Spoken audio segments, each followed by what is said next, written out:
Because you're the ground person, you're the one on the ground, you're the person that they know, you're the person that they grew up with. So like you said, they're thinking that funds are made available to you in order to help them. So I take my little classes every single day and I just say hello and drive along. In Castries office, that's the second largest constituency. Plus it is the second, with the second biggest population as well. So it's number 2 only after Grozile in terms of population and only after Swazel in terms of size. So you're dealing with a large constituency and one that has a very big there's demand. There's a lot of people there who pressure and make a lot of demand. And you just have to go to the 2016 elections. Despite Kenny Anthony saying that he would do everything possible to take Guy Joseph out of office. You think a sitting prime minister would make that statement and would not make funds available to the candidate? To make it happen, To make it happen? You're right. Valid point. All right. So there were significant funds made available to remove Guy Joseph. And in addition to that, okay, Joachim Henry, we heard about Ida Inc. And the $155,000 consultancy. Why you think these were facilitated and during campaign? And yet still the gentleman was crying in the church saying he used all his money. He used all his money. You heard him say that? He had a right to say that because he used all his money. You know that the young people and the young contractors in Castries office need to look at this thing very closely. So here you are from October of 2016. No, 2015 into 2016, one company was awarded 20-something contracts, and not one individual in the Castries office constituency could say, well, I got that contract from that. I want these people to think of that. On the other hand, Honorable Guy Joseph, he has said it 1,000 times. If he has a contract for 20,000, it splits up in 4. So $5,000 for people, 4 persons could get $5,000. You understand? This is how you do things. Now I want to go before the minister gets here. We want to talk about a gentleman called into a program. I think it was Tuesday morning. Someone told me into one of the SLP programs, and he said what you said in regards to someone has to be baptized to get involved with any activity at the Adventist church. That is not true. I don't know. He said he is a Sunday Adventist. Someone called me and said that. So I don't know. I'm not an Adventist. He said anyone could. So I was thinking it sounds really funny for anyone to just come into the Adventist church and just go on the pulpit and preach or sing without being baptized, you know? Champagne, I will tell you, there isn't a single organization that does not follow its guidelines and rules and principles and regulations, right? Likewise, the Seventh-day Adventists, especially as a spiritual organization, as a religion, would abide by strict rules and regulations that is established in the Bible, okay, and in the teachings of God, right? And I can tell you that there's not much deviation from that. I don't know if the gentleman's church is one of those where they may allow him to do certain things or he has certain powers and so on. But I can tell you what is the norm, okay, and especially within what is called the divine hour, which is what you have both me and Minister Guy Joseph speak about. We're not speaking about Sabbath school where there are different components of the service during the course of the day, which goes for about 3 hours. Right? And in that divine hour, that's why it is called a divine hour. It's a special holy hour where it is only officials at that time of the church, baptized members of the church that officiate. You know? And the pastor was quite within his mind, within his thing to be able to do that. Brother Tim, let me say something there. I saw a shirt that just came to that studio. I need one of that, and I think I have one of those shirts. Boy. No, that shirt. What? No, that looking good. That looking good. Senator, the Honorable Guy Joseph just walked in here for a shirt, and you will see it. Take a look at that. My goodness. No, that looks good. Champagne, you never give me a Sky FM shirt. No, that is classy. That is classy. Yes. I like that. So on the lighter side, Champagne, since we're talking about shirts and colors and so on. Let me first say good night to the Minister. Mr. Minister, good evening to you, sir. Good night, and let me thank our constituents and especially Mr. Mangal for starting the ball rolling. You know, we were at that funeral in Mikud today. Yeah. The wife of Brother Philip Francis. That's right, yes. Before I send my greetings, I just want to clarify. People can try to twist and turn things around. What Mr. Mangal said on the program is absolutely correct. There are services like Sabbath School and AY where you allow anybody, somebody visiting the church can participate. Yeah. Right. But you see, when it comes to the divine service, there are churches that follow the different rules within the set structure.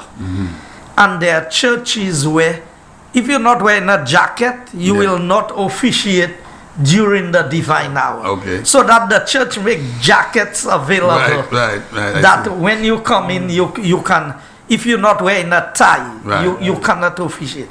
If you're not a baptized member. So for persons to try and twist that around and make it look like somebody was giving false information, that's a bad Adventist that would do that.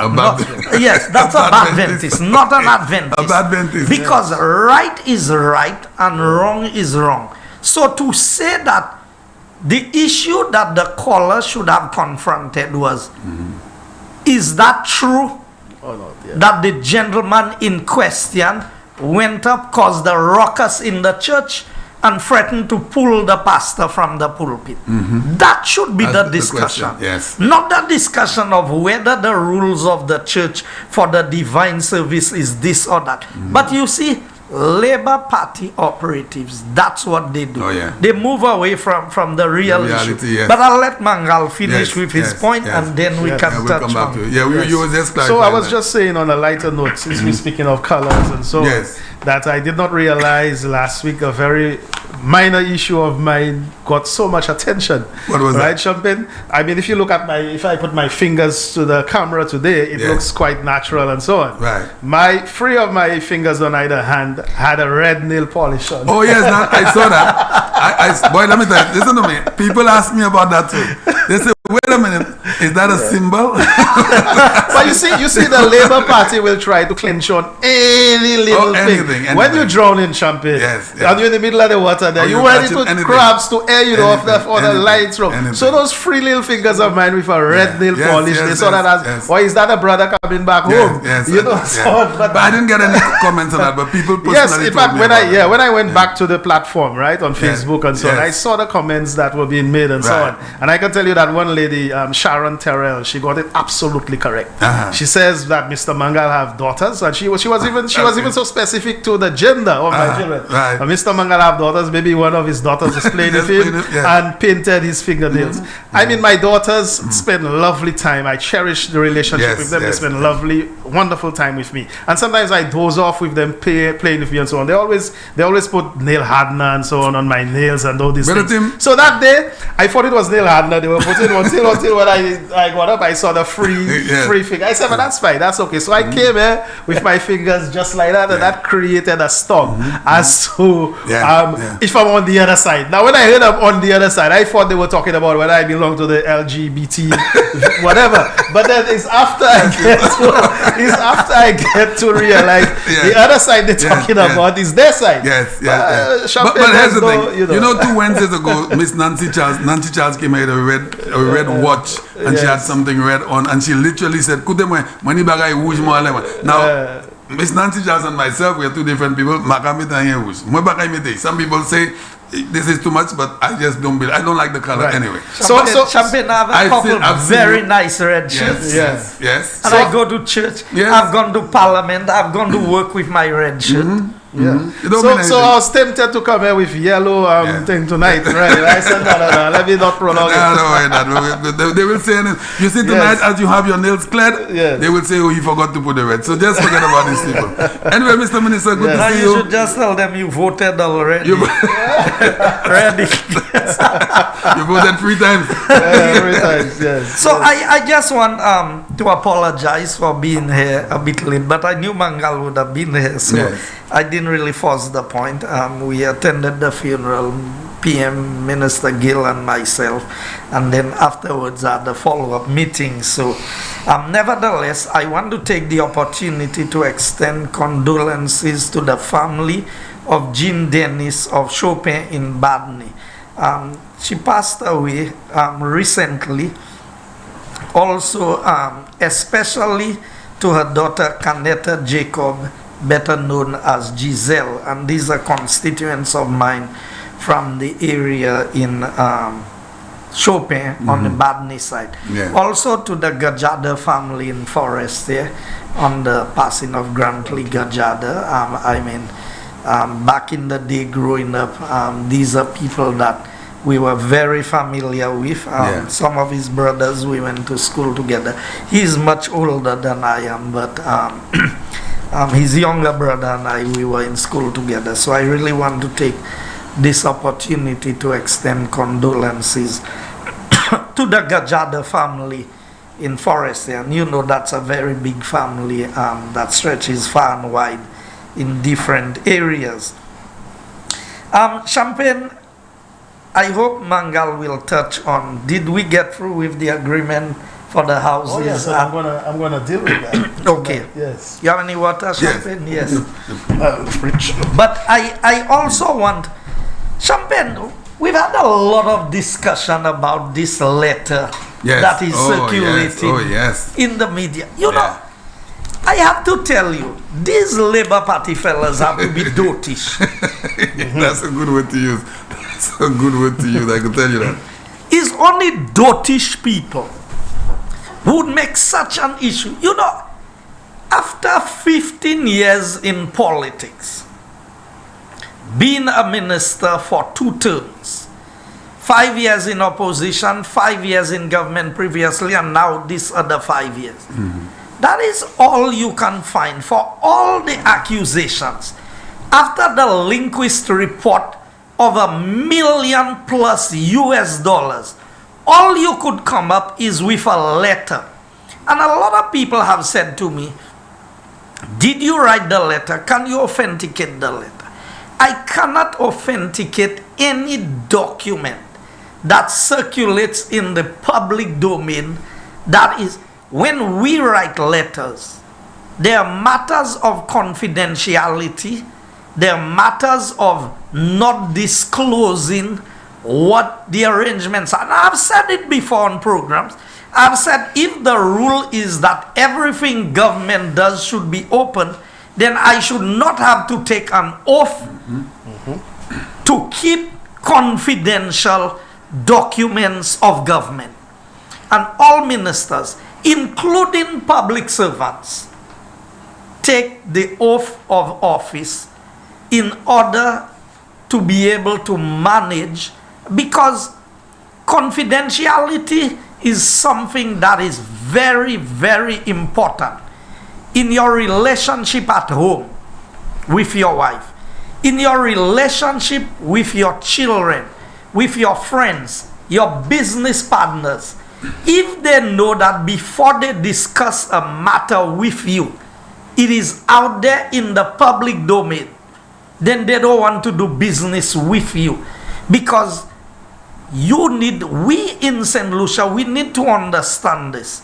And our public service got a very bad rap over the years because of the number of leaked documents. And they think I'm the one they make look bad. No, I'm not the one they make look bad. I was at a meeting in Trinidad, a CDB meeting. And I will come to that during the discussion. At that CDB meeting, a group of people were in the corridor speaking. I'm talking about senior public servants, permanent secretaries, and high-level officials from the government. And they were talking about public servants in St. Lucia. And they were saying, these people have no confidentiality. You can't discuss anything with them privately, because anything you discuss with them will be leaked out there. And I'm saying, they think I'm the one they make look bad as a minister. No. I know that whatever we do as ministers is open for scrutiny. But to tell me that you have an image that you have created. An investor told me, he said, if I sign an agreement with the government of St. Lucia at 4:30, I expect at 4:31 it will be a leaked document already. That is the image. That is the reputation that we are creating for ourselves. And we think that's good. Ask people out there. Ask people out there in the rest of the world, what do they think about us when it comes to that? Now, the letter that is circulating on social media, I cannot tell you that's the letter that I signed. But I got a copy of the one from social media, because I always tell them the letters that I write is in the file of government. And if you go to the file of government and you pull it out there and you say that's it, now people can tell you, I cannot authenticate what circulates on social media. But I can only, and even one of the letters that they are circulating from the bank is saying that the letter is confidential. Wow. You follow what I'm saying there? Now, I tell you, is dotish politicians on the Labour Party to tell me you're going to take a simple worded letter and you're going to make such a big issue out of it. So let me read the letter that they are talking about. To whom it may concern. Who goes into a contractual arrangement that says to whom it may concern? Now, I am no lawyer. Okay? That's not a contract. A contract must be addressed to a particular company, person, or something. That's right. You do not write a letter that gives you a contract to whom it may concern. So any and everybody can pick up the letter and say, that's my letter. Because it's to whom it may concern. I mean, you give that so that it can be used. So let me put things in perspective before I read the letter. You remember Kenny Anthony, Dr. Kenny Anthony was Minister for Finance and Economic Development. When he came into government again, he's always had that portfolio in his previous term and in his last term in government. That is the ministry responsible for raising resources, revenue for government, negotiating loans and everything. When Prime Minister Alan Chasney came into office, he split the ministries. There's the Ministry of Finance and there's the Ministry of Economic Development. I am the Minister for Economic Development. But you see, the Labour Party will try to capitalize on the ignorance of people when it comes to the public service. Now you see, once a party has to lie to score political points, then ready yet. It means that there's no fault with what the other side have done. If I have to tell you lies about the Labour Party to make myself look good, I am worse than the Labour Party. I agree. So I don't engage in telling lies about the Labour Party. Because I've always said there's so much truth to say about them, you don't need to resort to lies. And Mangal did a very good job in highlighting last week the number of errors that they have made and the way that they handle things. They don't care about the people. No. All they care is about themselves. So, the Ministry of Economic Development, in the famous episode with JD, Dr. Anthony said something happened that had never happened before. They could not raise money to run the affairs of the country.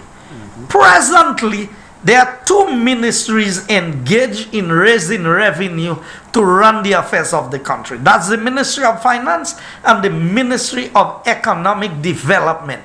In other words, all of the proposals for funding comes from the Ministry of Economic Development, of which I am the minister.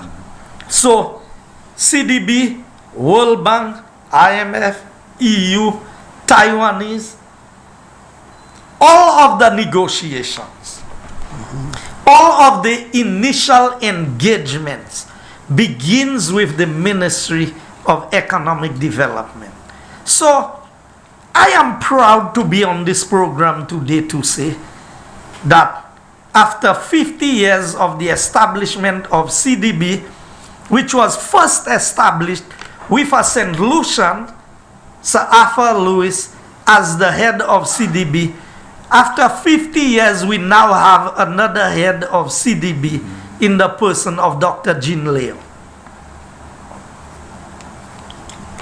who led the charge in this.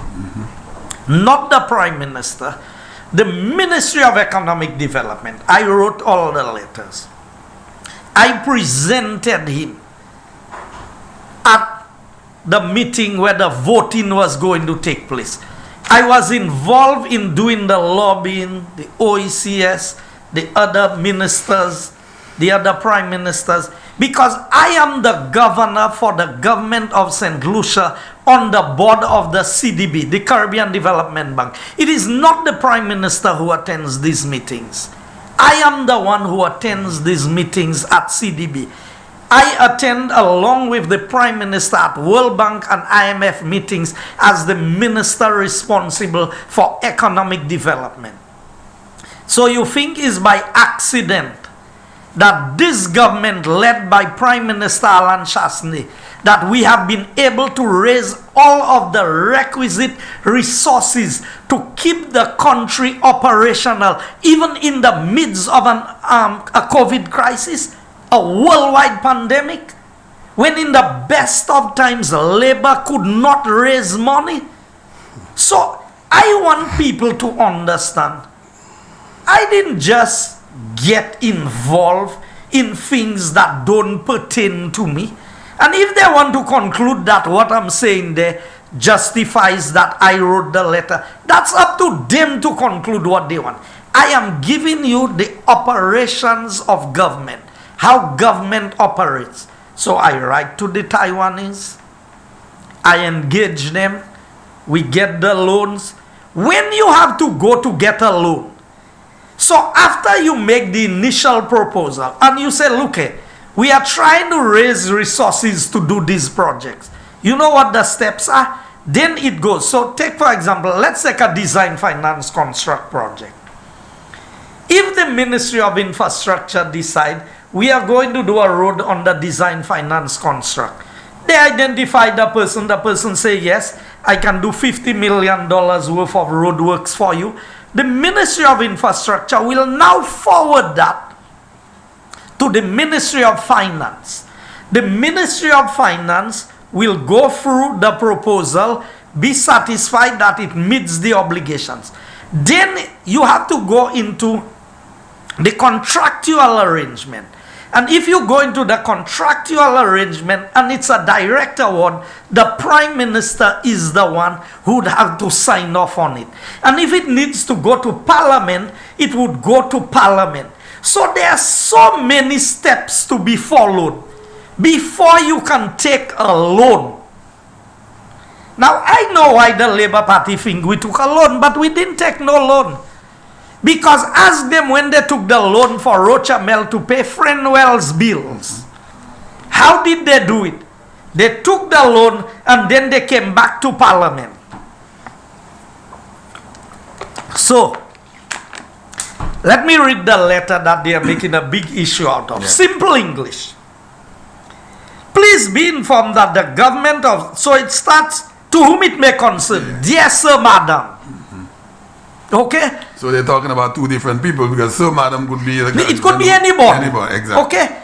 Now, for you to tell me intelligent people for 2 weeks in a country discussing this, as far as I'm concerned, that's garbage.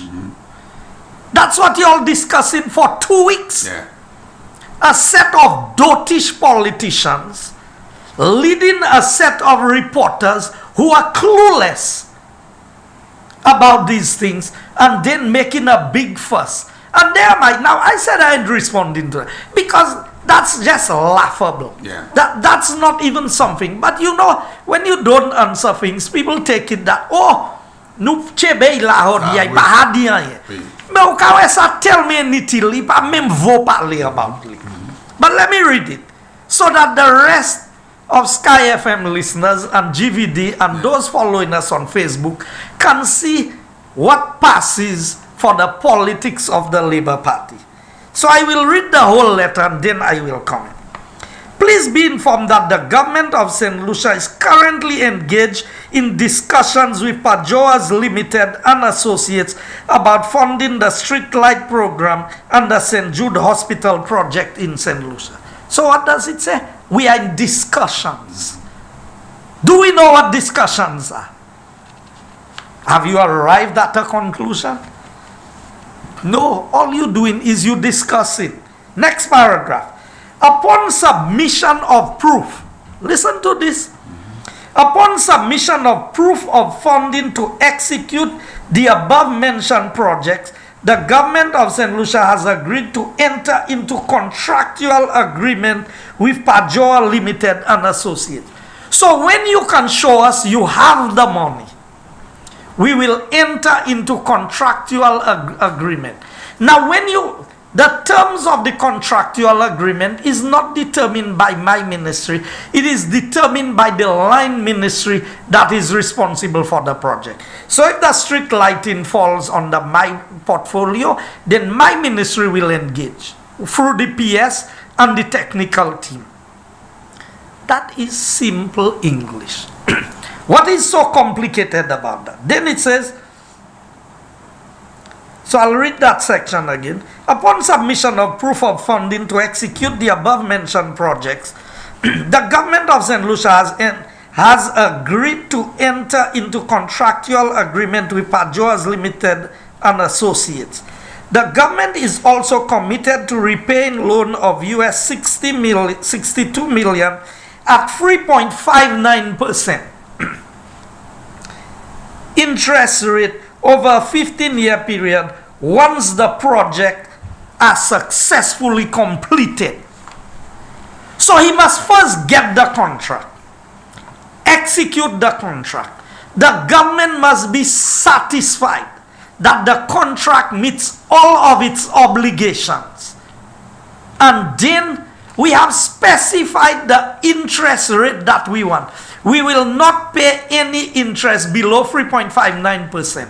Our general interest rate is 6 and 7%. We went to about half of that.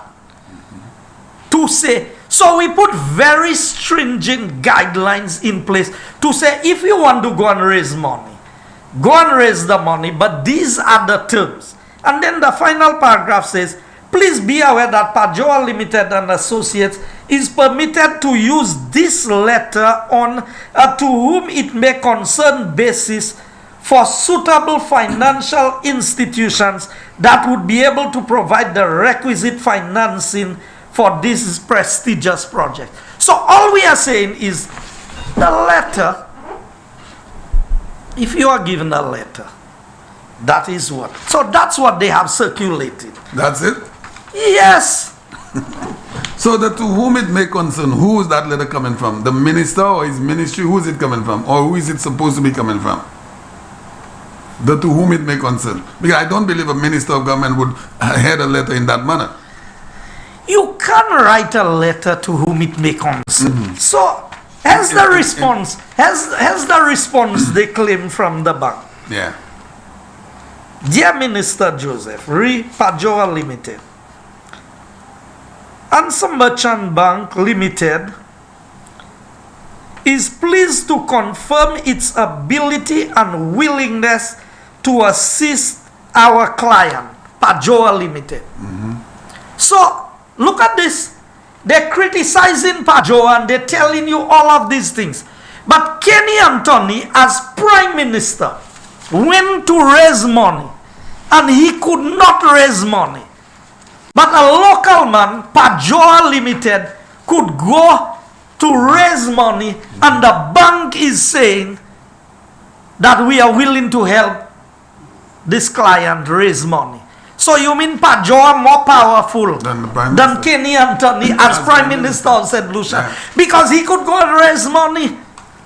You know, I'm trying to understand what is happening. I paid full attention to why you were reading. What is the big deal with what they say the minister did? But that's why I tell you, it's a set of dotish politicians who are leading a set of people. I mean, we have a good businessman here. Yes. I will let him comment on that if he wants to a little later. Yes. But I just want to clear this and move this out of them. So then it goes, the letter, so it says, Answer Merchant Bank Limited is pleased to confirm its ability and willingness to assist our client. So they are saying Pajoa is their client, not my client. This is our client. Pajoa Limited, with financing to meet the funding needs associated with the LED street lighting project in St. Lucia. We confirm that we are currently undergoing the evaluation process, which is at an advanced stage with a view to providing a risk-approved financing offer. Please note that this letter, now hear this, please note that this letter does not constitute a binding offer of financing and is issued in the strictest of confidence for discussion purposes only. A binding commitment to provide financing is subject to the completion of negotiations regarding the terms and conditions of the financing package as well as due diligence on the project. Please do not hesitate to contact the undersigned. What is this? But that sounds like the minister sounds like he has not seen that letter before. That the claim is addressed to him. The way he's reading this letter. I've not read that letter before. Based on the way he's reading this letter, based on what I'm hearing, I've not read that letter before. So the bank has not responded to the ministry or the minister. They have responded to Pajoa. What's the name of the company? No, they said the letter is addressed to me. That's what I'm saying, but what you just said there. I'm just showing you desperation on the part of the Labour Party. Now, I will tell you what that desperation is about. Number one, the Robert Ainsworth letter, and that is to divert attention from the atrocity that was committed in the church. So if they divert people's attention. That's right, I'll ring the bell on that. That's what it is. It's a tragedy. That is broken. Let's make Guy Joseph the subject of discussion in the media for the next few weeks. Yes. So that people will forget. The Joachim thing goes away. People may forget, but God does not forget. No. That's what they need to understand. And the crime that was committed was not just committed against me. It was committed against God's church. Right. Not my church. I don't own no church. No. So God can take care of his business. God don't need my help to take care. I need God's help. That's right. God does not need my help.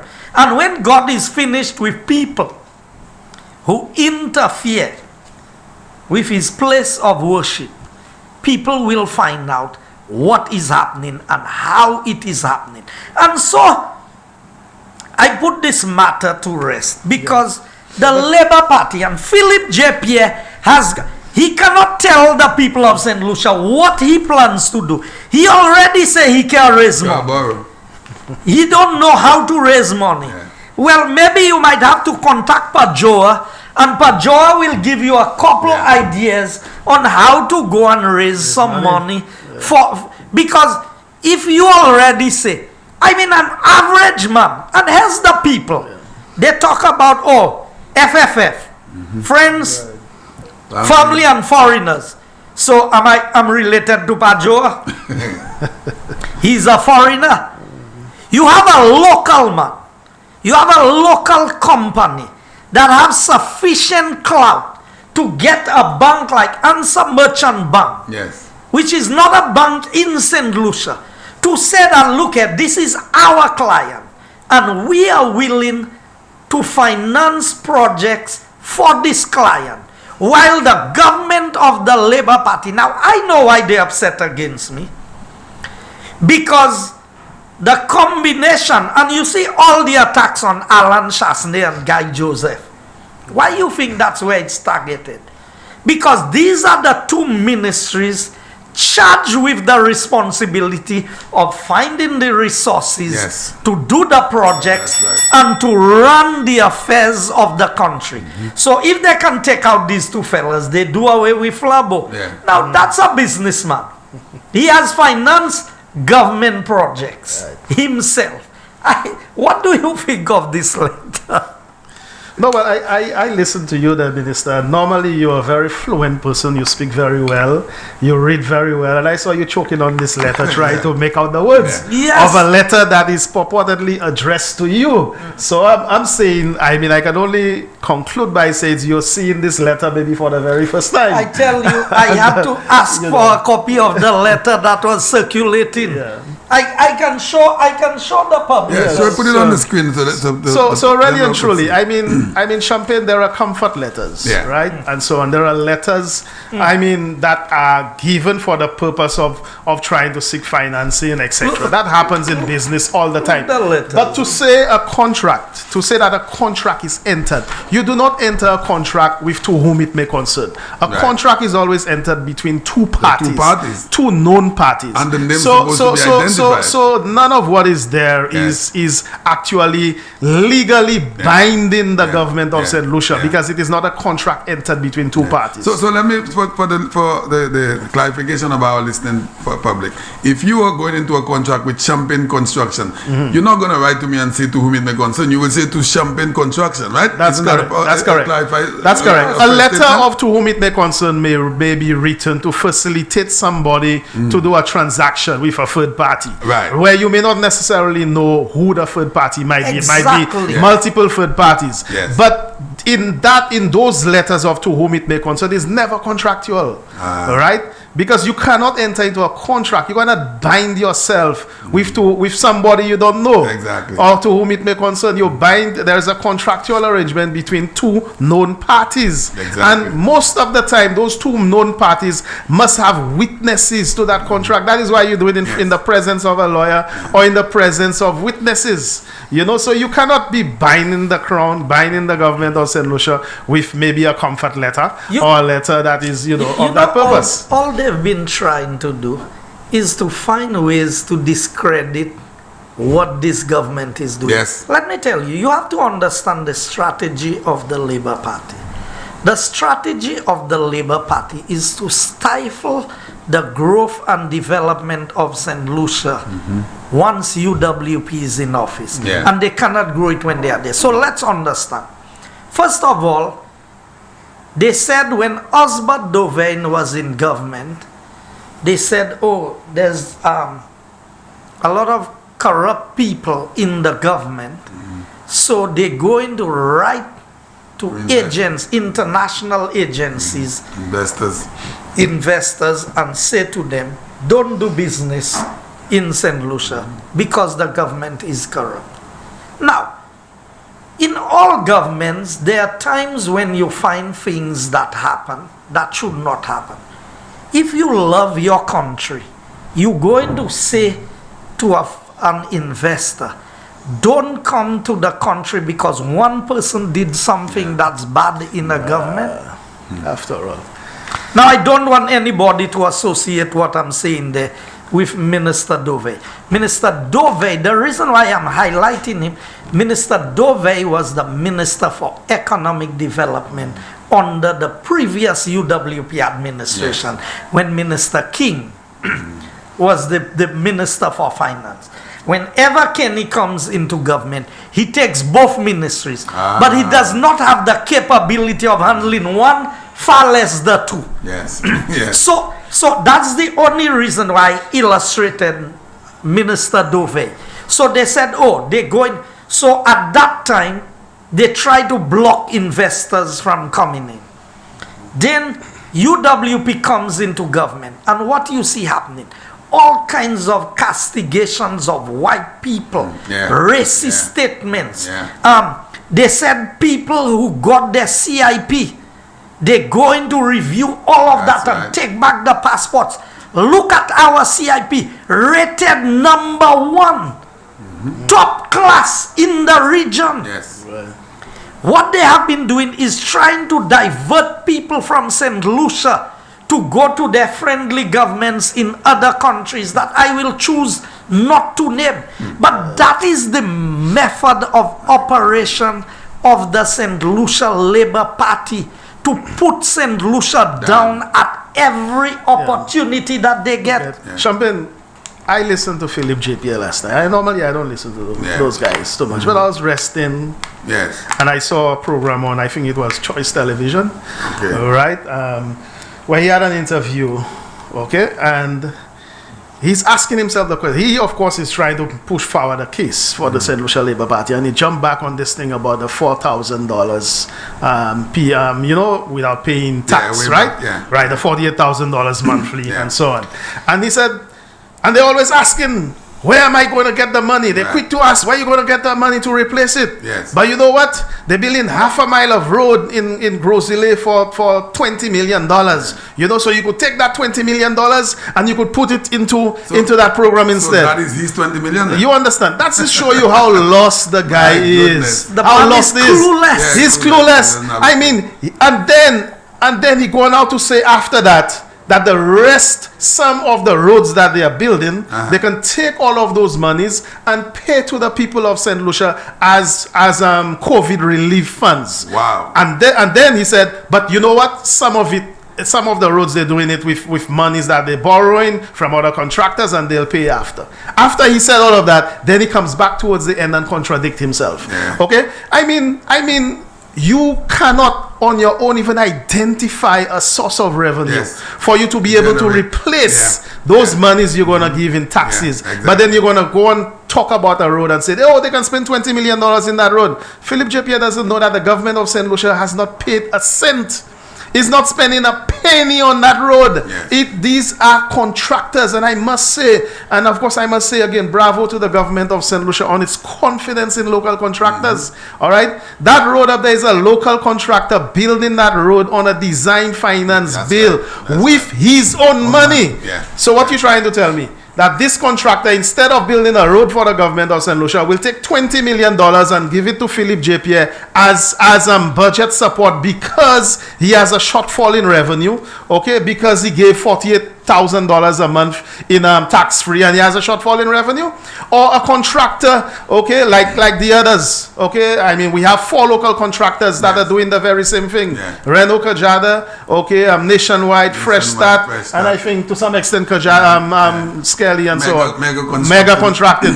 Any of those contractors, they are in business to make money. So if they have $20 million or $10 million, they will look to invest it in order to make a profit. Now the government of St. Lucia is smart enough to say, okay, all right, I do not have the money now, but I have created a revenue stream with the fuel and so on. I can pay you in 5 years or in 10 years time. But you have the money, invest it in the road networks. Which of those contractors will take $10 million champagne and just give it to government and say, go and give it to Jack and Jones and so on? It just tells you that those guys are clueless. So if you're going to say that, if you're going to say dotish, if you're going to say politicians,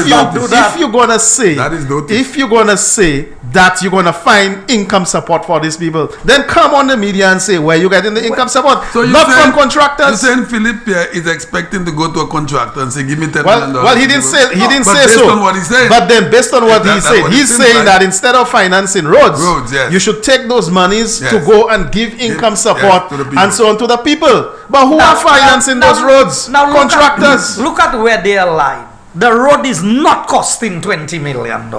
You've said that and before. They've given them the information right in the parliament. In fact, I stood on a point of order when he said the $20 million in parliament. And I said to him, where did you get that figure? You mislead in the house. And he said, okay, well, it's not 20, even though it's 15. So look at the difference between 15 and 20. That's $5 million. But this same Philip J.P., was Minister for Infrastructure when the Boadors bridge was built. For how much? $14 million. Now, look at the bridge at Boadors. 14 million. And look at the roadworks, the drainage, the sidewalk, and everything that is happening. I mean, for crying out loud, you feel justified that your bridge is worth $13 million. Yes. That did not include the design price, because the design was separate. That does not include any other contingency, just the actual payment. Yes. Yes. Consultancy. $13 million. None of that is there.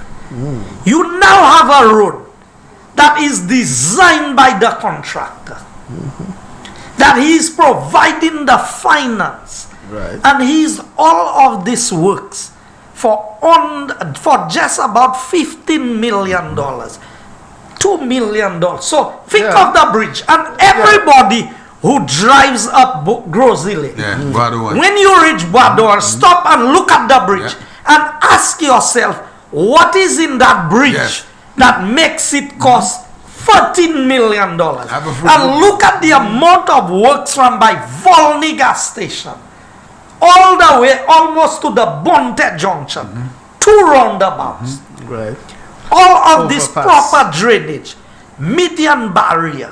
I mean, not forgetting overpass. Not forgetting the amount of workers. Not forgetting the amount of workers. And I mean, Champagne, the fact that the contractor is financing the project, there's going to be an element of interest because he's not being paid right away. He's being paid over time. So I'm not certain, but of course, if it is $15 million to include the interest, then really and truly, it might very well be the price of the bridge. $13 million, that is the cost of the road. The contractor will not spend $15 million and expect to get back $15 million. Exactly.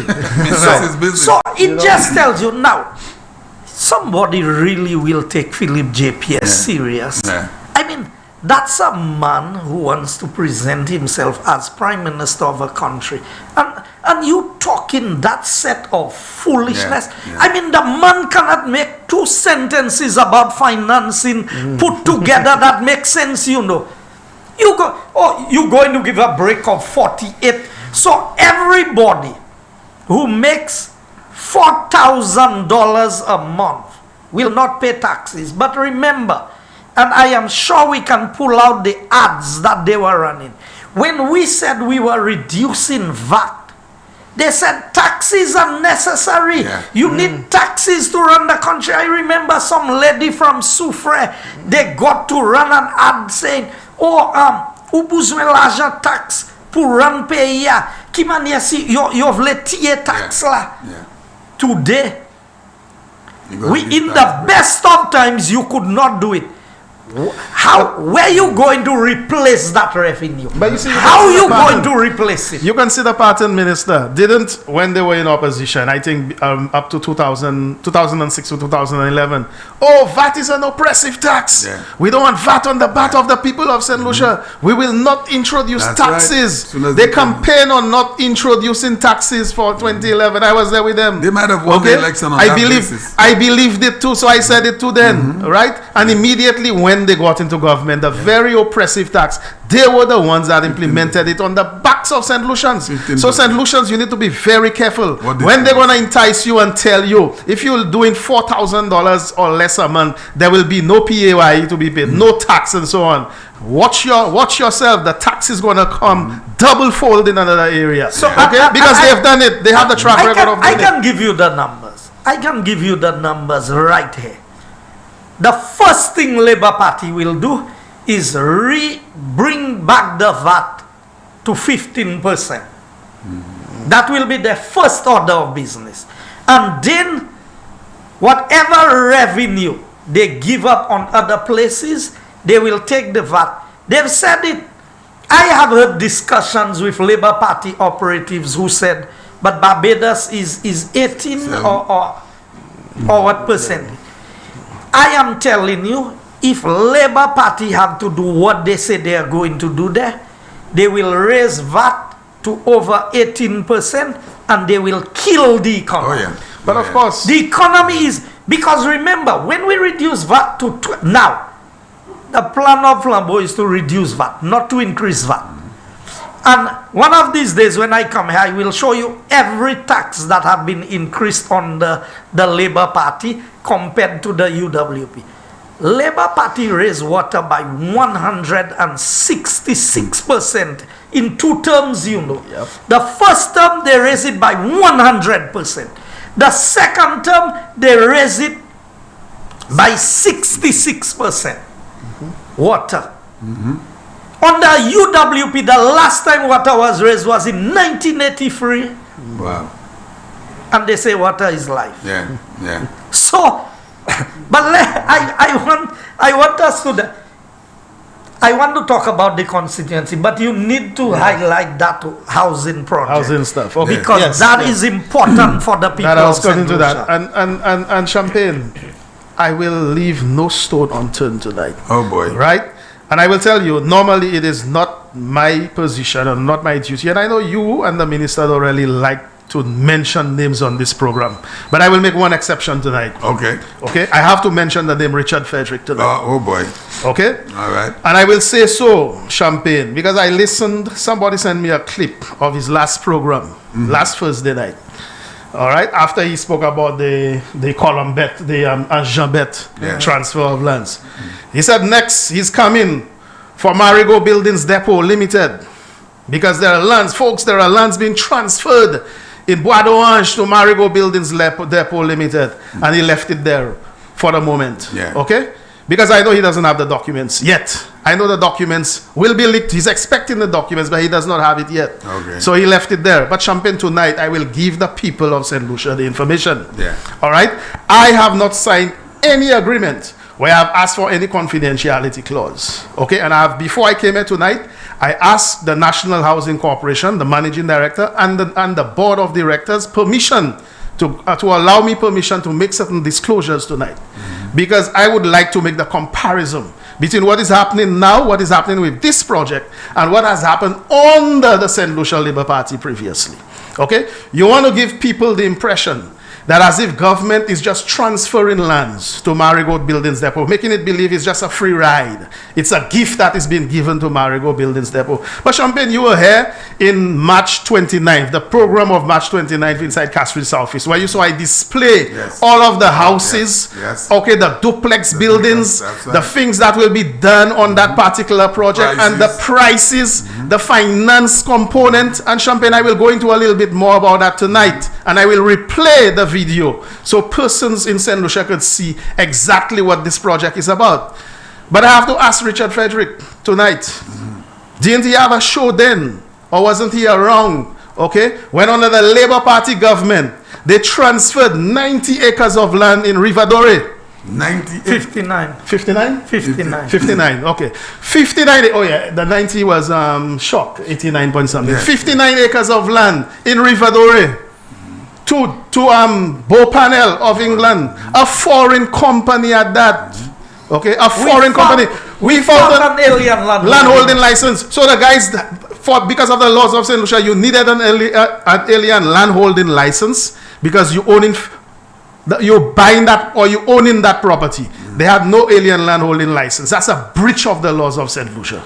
The property was transferred to them under the condition that they would pay for the property and that they would develop the property. They had to put money into an escrow account. Not $1 went into the escrow account. Not a single dollar went into the escrow account. Not a single block was placed on that property. Not a yard of stone. Not a bag of cement. And that company went. Where was Richard Frederick then? Didn't he have a show then? Yeah. Of course he was around. He had a show. Yeah. Okay. Well, where was his investigative judgment then? Right? He wasn't getting leaked documents at that time. I have to ask the question whether he wasn't getting leaked documents. But if he wasn't getting leaked documents, he must have been around when he heard myself, when I became chairman of National Housing Corporation, speak about it. He must have heard the minister speak about it. Right? Why didn't he go and investigate it and inform the people of St. Lucia of the corruption that happened under the Labour Party government? No, he didn't want to do that. Right? What about Talvan, Champagne? Talvan again was a development where another foreign company, yes, in JLDP, okay, a French company was told to develop the site. All of the people, homes there were engulfed in that same parcel of land. All those big houses you saw that we went in and we subdivided and we sold the lands or selling the lands to the people now. All of that was involved in that particular development, tied in that development. And that foreign company needed to do nothing until 60% of those lands were sold. Yeah. Two local St. Lucians. Right, 60%, no time limit, Champagne, to say you must start within that time and end that time. So you could have gone for infinity, right? Unless you had gotten the 60%. Yeah. Okay? Where was Richard Frederick to talk about that? Wasn't he around? I have to ask the question. Yeah. Wasn't he around to talk about this? Okay? It had to take a government of the UWP when we came in 2016 to cancel that agreement, nullify it, of course, after much discussion with the company. And today what is happening in Talvan. You saw the pictures. You saw the launching of what is happening on the Virgin Lands. You saw the people being very happy, getting their property and getting their lands. And I will come back to Talvan and talk about the cost of the development and the cost and the hypocrisy of the Labour Party. Because I have the document tonight. Yes. Okay, I have a cabinet conclusion 275 of 2016, dated April 25th, 2016, and we'll go there in a while. Yes. Right? But I must also ask, what about this other company, Livity Group? Yet another foreign company entering into agreements with a St. Lucia Labour Party, okay, to transfer lands to that group, lands belonging to the National Housing Corporation, without an alien land holding license, and without them planning to do anything with those properties. Have we heard anything from anybody? Have we heard anything from Richard Frederick about those?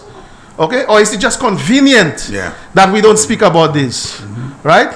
We need to hear you. We need to hear you on those. So what exactly? Play the balancing game. What exactly, so I'm coming to what is. What exactly is he implying on regarding this?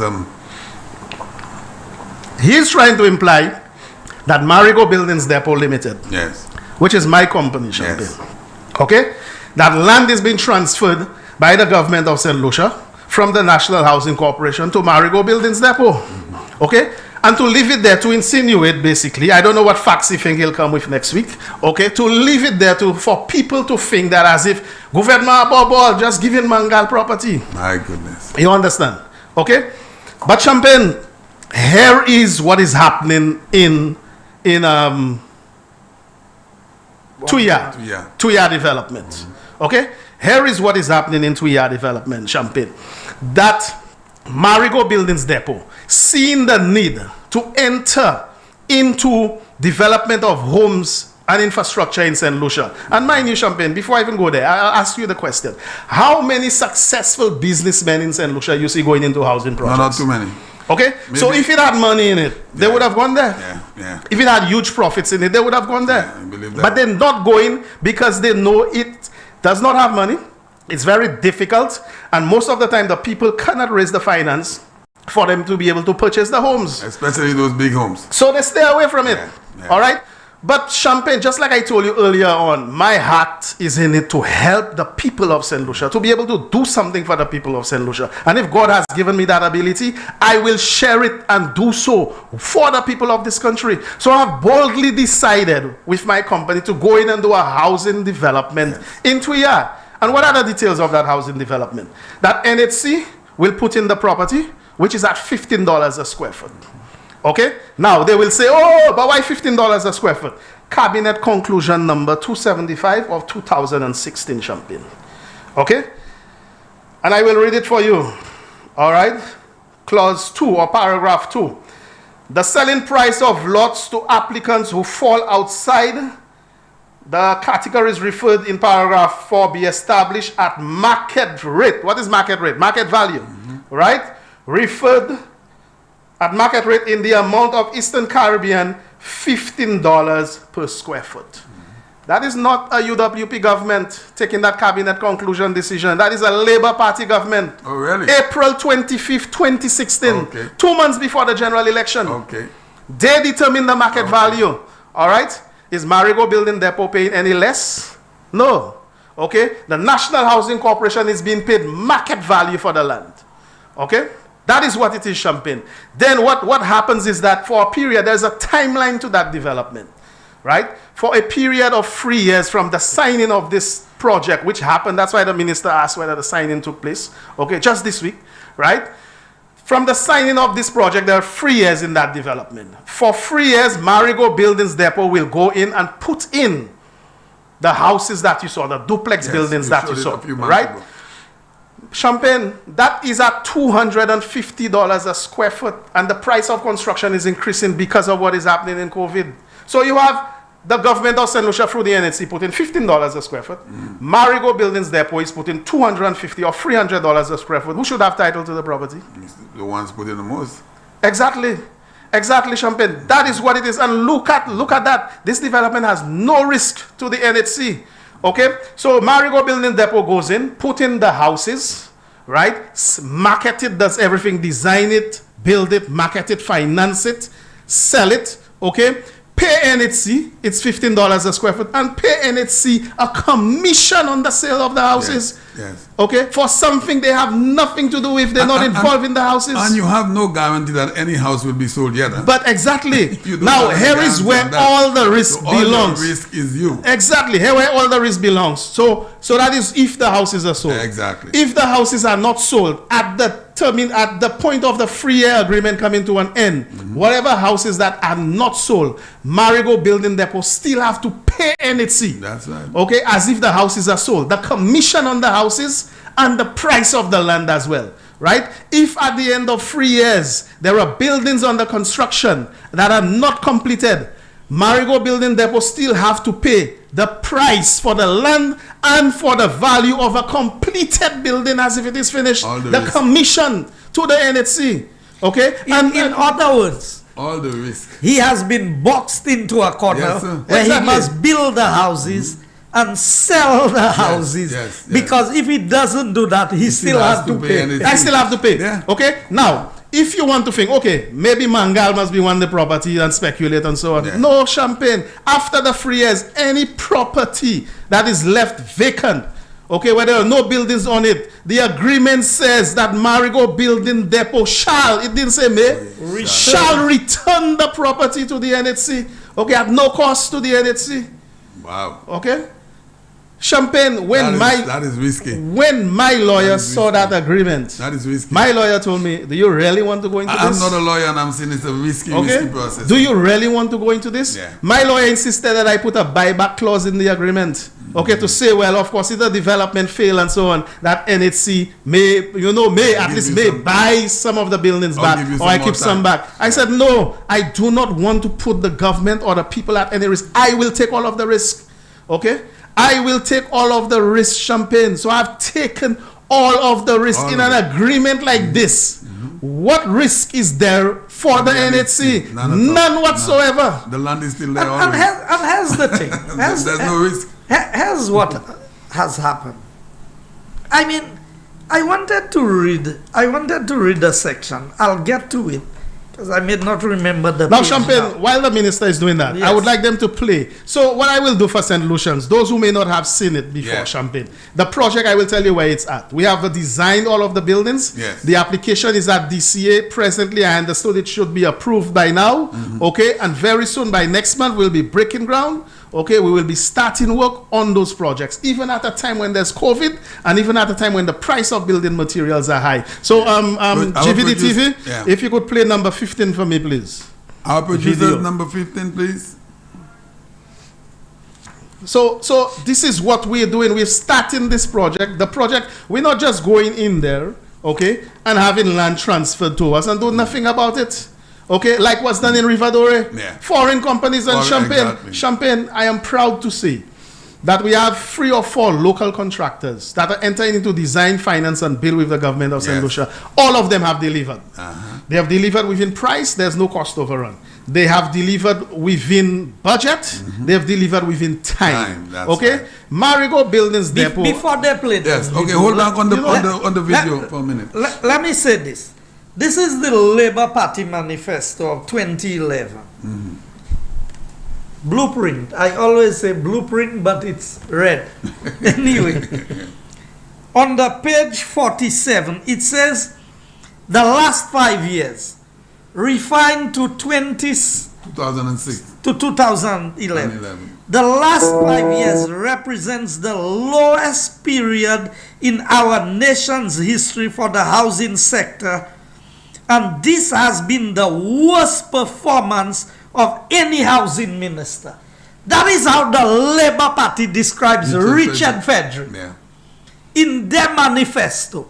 When he wants to come and promote the Labour Party and talk about this, this is what they thought of him. Mr. Minister, read that again for the people to hear. I want to read it. Page 47 of the Labour Party manifesto.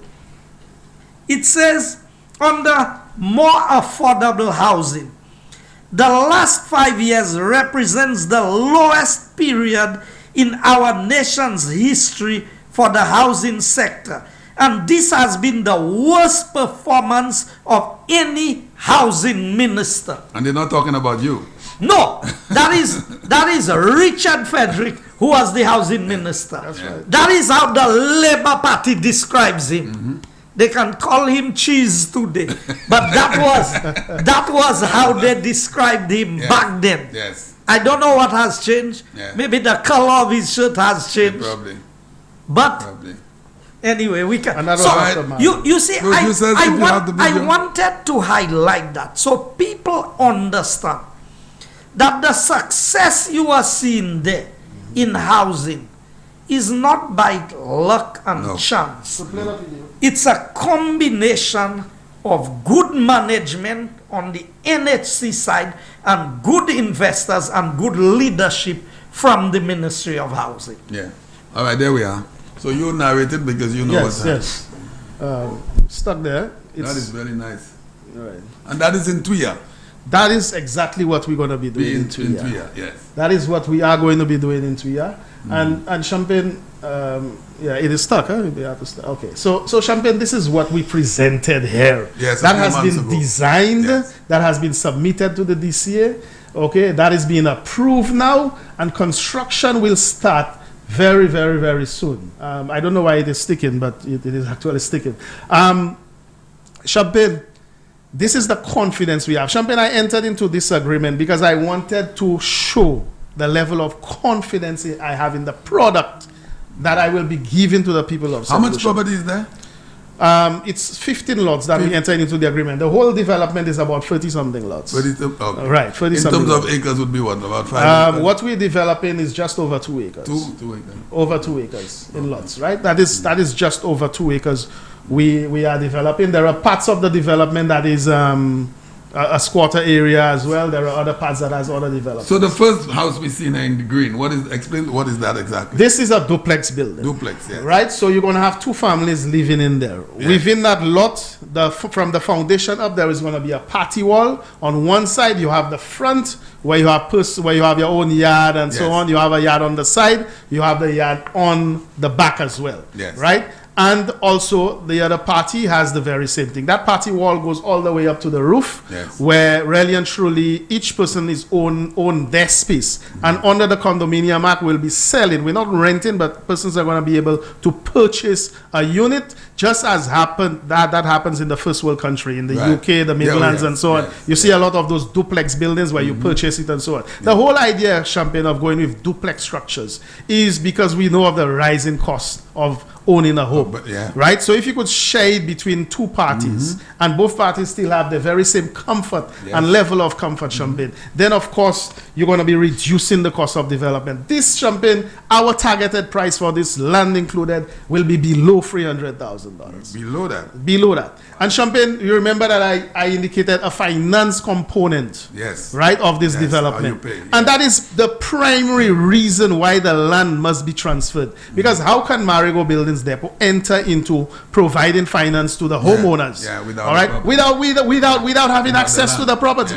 Okay, and Champagne, we've realized, I gave you all the details of it. This is a package that we've well thought together. This is a pilot project that, of course, based on its success, I'm not saying we're hoping that it succeeds. We know it will succeed. Based on its success, we are hoping to be able to fold this out into a number of other housing projects where primary infrastructure will be given by certain contractors and the development of the homes will be done by us as well. Local St. Lucians providing a package to the people of St. Lucia in this country. So look at the difference. He has his commitments to meet. He's a local man, a local businessman, a St. Lucian. We've not just given him absolute title with no formal commitments from him. The commitments we require is he has 3 years. As opposed to the Labour Party giving JLDP carte blanche to sell 60% of the project before they begin construction. He has to start construction and he has 3 years. Now, some of the things that he has asked for that he has not even received. Let me show you the duplicity that you get with the Labour Party. And I want to highlight their own manifesto. Because I tell people, I don't have to tell lies about anybody in the Labour Party. On the page 47, hear what it says. Catalyzing private sector housing. In the local construction sector, there has been a significant slowdown in private sector housing developments. That's coming directly under the part where they said the former minister, Richard Frederick, was the worst minister of housing we've had in St. Lucia. Our party fully supports the use of infrastructure performance bonds to protect the buyer. But we also want to balance the safety net with the need to allow developers some breathing space to embark on new housing developments. Who? Developers, not the government, not the NHC. And here's what they were proposing. To jumpstart the private sector program, we also propose the following. So if the Mangal get that, they'll tell you it's because Guy and Mangal have something going. But here's what they propose. Tax credit to developers who engage in the housing market. What is tax credit? That you give them a waiver of corporate tax to be able to engage. He has started with a Libika get it. You understand? You know? Okay. Further, here's the second thing. Allow the developer to sell a maximum of 50% of the lots within a development without a bond, and allowing the release of the remaining 50 to be approved for sale after the completion of infrastructure within the development.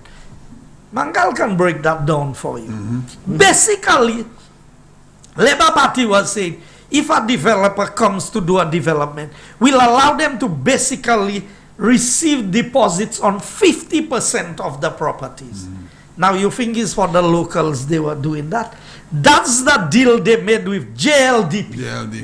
To allow them to sell up to 60% before they put a block in the ground. But you see, they already had it in their manifesto that this is what they were going to do. So here's what they say. So they would allow them to sell 50% and then the other 50% on completion of the balance. Now, when you're doing a housing development, you're supposed to put in a security bond that if you sell the lots to people and then you don't put the infrastructure, the agency responsible can now use that money to put in the infrastructure that is required. And it says this will increase the output of the housing lots on the market from the private sector. And here that, public sector housing. A major goal of our party has always been to increase the supply of affordable land and housing in a manner that poses minimum negative structural consequences to community development. We will convert existing government-controlled rental units into rent-to-own arrangements. Tell me one place they did that. Now, that was the 2011 manifesto. Show me one place where they converted rent, what people were renting to rent to own. Secondly, the St. Lucia Labour Party will put measures in place to ensure that the poor can get access and title to land. Tell me how many poor people got access. And here the areas they focus. And here who's doing it. As promised in our last manifesto. So in the previous manifesto they had promised. Our party will make housing lots available to people who are occupying government lands in Auger, Angers and Myers Bridge. The Angers thing was passed in cabinet today. By this UWP government. Okay? Yeah. The one in Auger, I am the one working on it presently.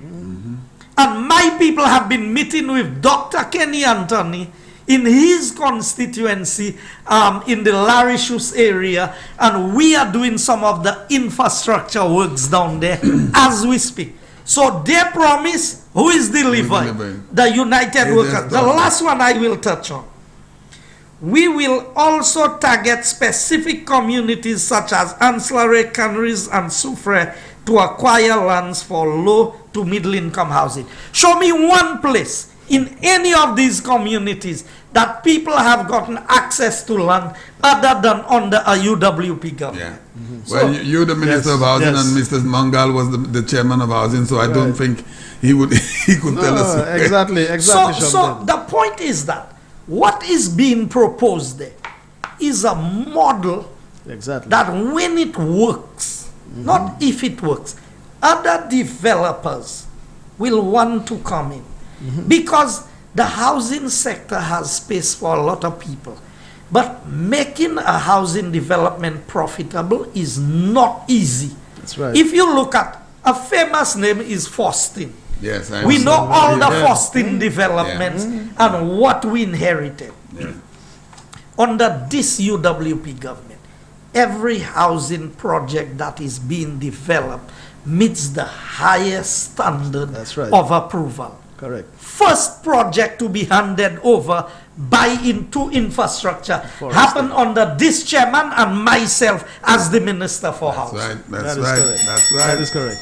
That is why I support this project in Tuya. And that's going to be another model project that we are doing in housing.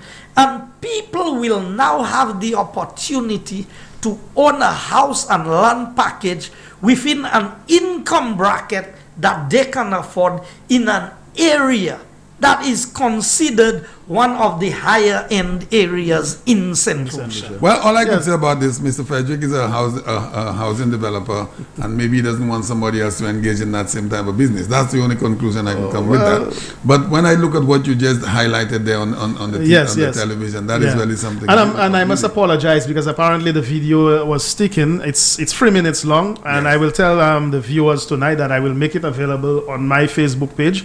I will I'll give it to GVD TV so they could have it on their Facebook page, also to Inside Castries Southeast Facebook page, so they could view the entire presentation. It has a walkthrough of all the units on the inside, showing you the bedroom layouts, the living rooms, all the spaces on the inside, the outside spaces, a topographical survey of the entire lands there, and how the whole project will look when it is entirely completed. And Champagne, the whole concept is like the minister said, okay, we laying this out as a prototype, right? There are two things that I'll be doing. This development, and also remember I did indicate about launching a low-cost house to cost $59,000. That project is coming on. The only difficulty we have is the materials that have been sourced. Right, we have a lot of shortages of those materials. The prices are spiking. More than the case is the shipping of those products. But I'm working because I do not want to just go with a bang on the start. We have enough materials available locally to do the model house and to build about 4 homes.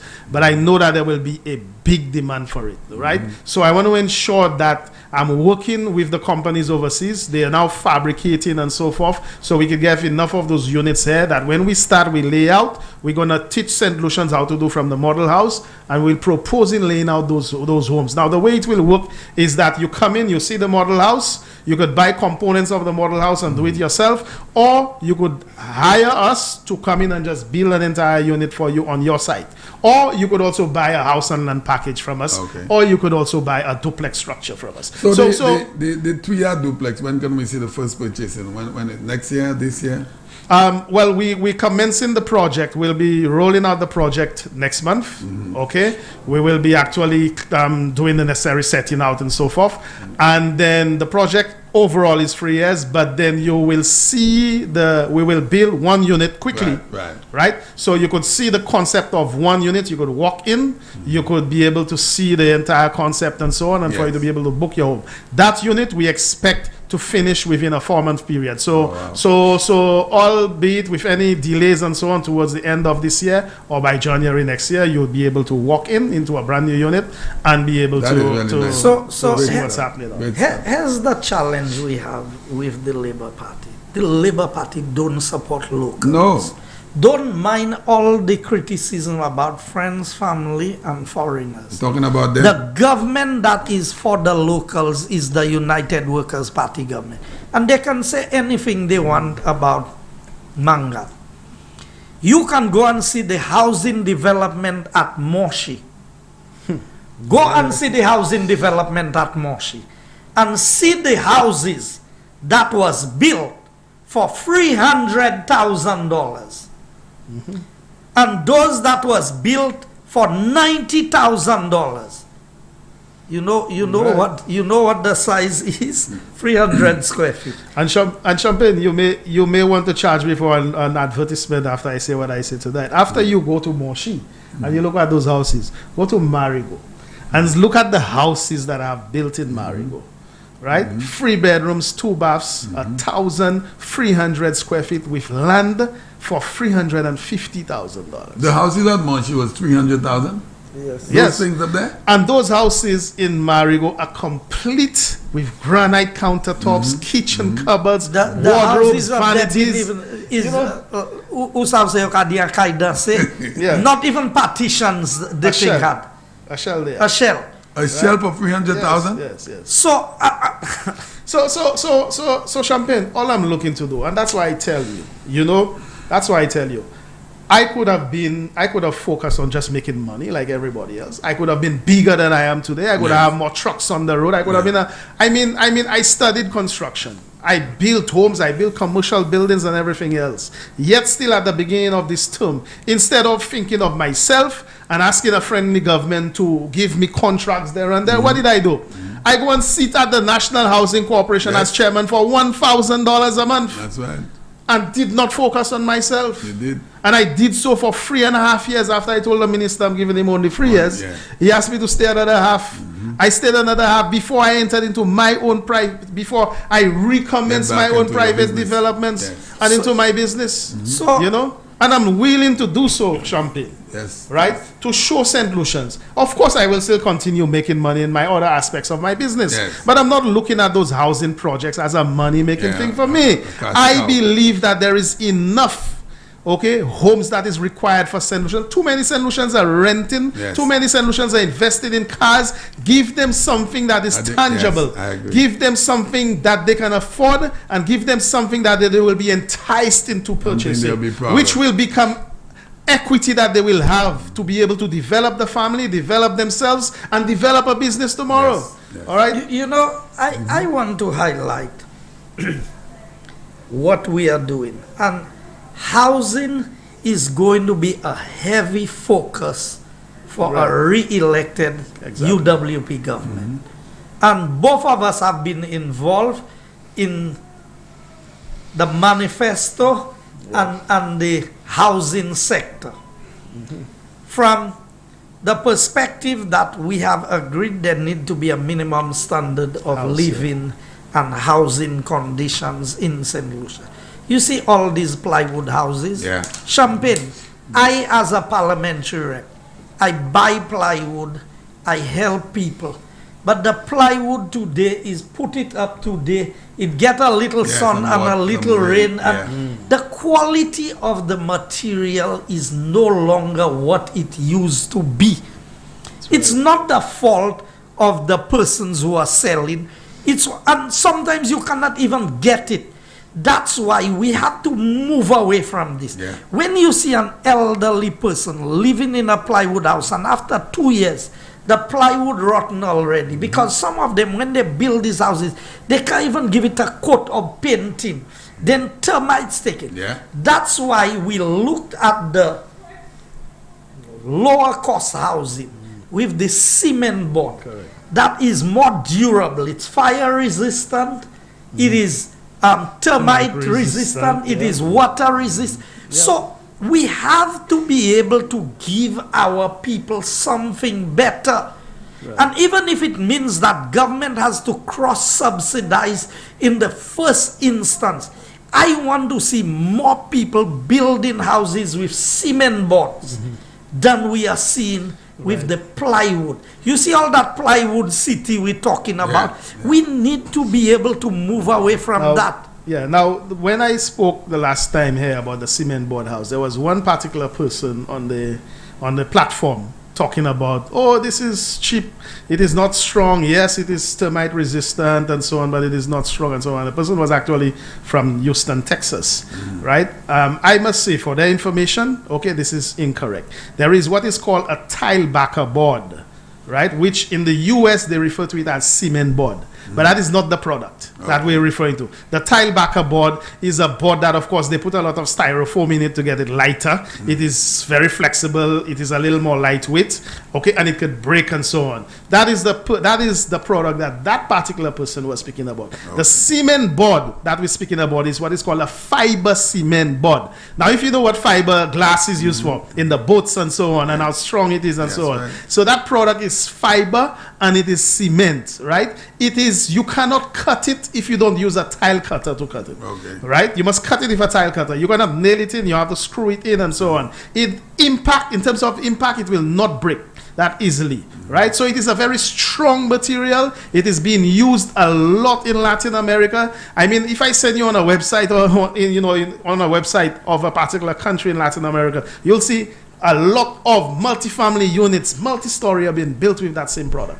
Okay, and so forth. And of course, I have had that product and that concept be modified to make sure it deals with our earthquake zone requirements, our hurricane or wind resistant requirements and so on, Champagne. And I can tell you, for that being hurricane resistant, fire resistant, termite resistant, it will not burn easily, Champagne. This is the solution that we need for this. And I must congratulate this government. In these 5 years, Champagne, you see what this government has done, has laid the platform. So in housing, we found all those difficulties with all those agreements that we had to take time and to deal with. Yet still, by the end of this term, you would realize that if you count what has been accomplished from a broke National Housing Corporation and also from the Ministry of Housing and the Minister, we would have made available over 1,000 lots to St. Lucians for purchase, right? In a second term of this government, we are going to be accelerating that, Champagne, putting up more lots for sale to people in St. Lucia, but also we're moving into the secondary part of the development, not just only the primary, but we're looking to put up homes now. And those homes will come in terms of single-family residential, it will come in duplex homes, it will come in multifamily as well, okay, in the condominiums and apartment complexes, but for purchase. Okay, to St. Lucians. And I listened to the Prime Minister, and I was very elated when I heard that. I listened to the Prime Minister speak about a minimum standard home, a minimum standard of living, and the Minister reiterated it here tonight. And I also heard the pronouncement that housing will be a major component of this government's second term. And Champagne, I welcome this, because I believe, as a St. Lucian, I believe that every single one of us, okay, require the basics in our life, which is a shelter, okay, food, shelter, and clothing, right? And shelter is a critical part of this. And of course, like I've always said, it will not be easy to be able to have every single person into a minimum standard home. The government of St. Lucia will have to provide incentives, okay, to allow more persons to go into it privately. And also the government of St. Lucia will have to subsidize certain projects and so on. So I say if the government is willing to take up this mantle and this challenge, right, I support them 100%, and I believe all St. Lucians should see the vision. Just like, I mean, if I use Vieux Fort, for example, all right, although Vieux Fort is in an opposition constituency, look at the Prime Minister's vision for Vieux Fort. He wants a home port for cruise ships. He wants more tourists to come into St. Lucia, but he realized he must expand the airport. So he's doing that. Okay? He realized there's no water, so what he did, he put in a new water plant and so on. Okay? All right? Okay, and he realizes that if you're going to have a home port here, you will have stayover visitors and so on. So that has the benefit for more hotels and so on. So he's laying the platform, putting the infrastructural work, and to ensure that Vieux Fort grows in the process. This is what this government is doing nationally when it comes to housing. This is what has been done in the first 5 years. The Ministry of Housing, the minister have laid the platform. And in the second term, this government will come in and roll out a very tangible housing program which will benefit all St. Lucians. You said the representative for Vieux Fort South is involved with the OJ lands. What advice is he giving? No. When we do projects in areas, we engage the rep. The rep in the area. No, they promised that they would have done the matter with the OJ lands. I'm saying that we are the ones, even in Vieux Fort North, Opicon area, we are the ones doing all of that.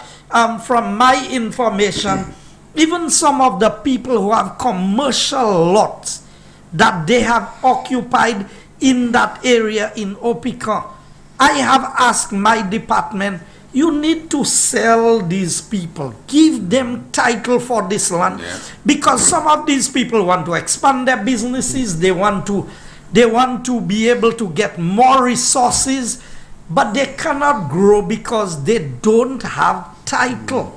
And that is what we are saying. We have laid the foundation. As I speak to you today, Champagne, I said the thing for Angers with all the names went through cabinet today. Last week. So you're talking about maybe over 200 people in the Angers area will get title to their lands, and at very good prices, between prices of $1 and $3 a square foot.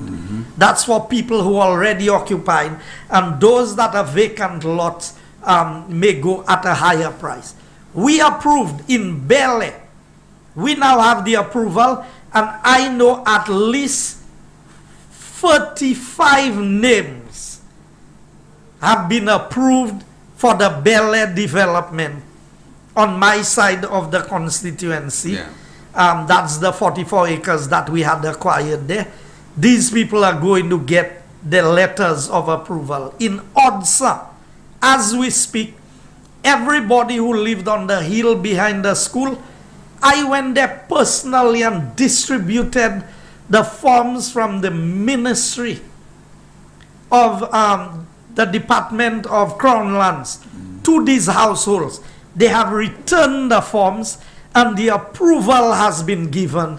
Then at the back of the care building, Invest St. Lucia had some land there. We've surveyed it, and I don't know when the PM is calling the election, but I expect every one of these sectors that I have mentioned in my constituency will have a letter in their hand that the arrangements, the price, and when the process is completed, so whatever happens in government, they have the right to what is there. Because you see, this is not about empowering Mangal or Guy Joseph. We have our property. We have our homes. We have what we own already. We are looking after the interest of the people of the constituencies. We are looking after the interest of the people of St. Lucia. And I feel proud because I can tell you, without his help, the advancement we have made in housing, we would not have made it. You see, you have to know, ministers cannot do everything. No. Some ministers think that they hold the title to be able to accomplish everything. That's not true. You need good people around you. You need good public servants. You need good boards. You need good private sector entities.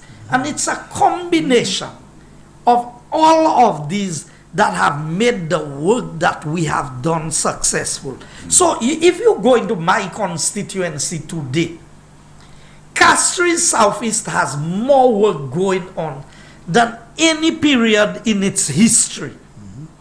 You're talking about in Sandy Fe, CIE, that's Reno. And for those who say that everything in my constituency is being done by Fresh Start, let me remind them, this government does not discriminate against contractors in this country.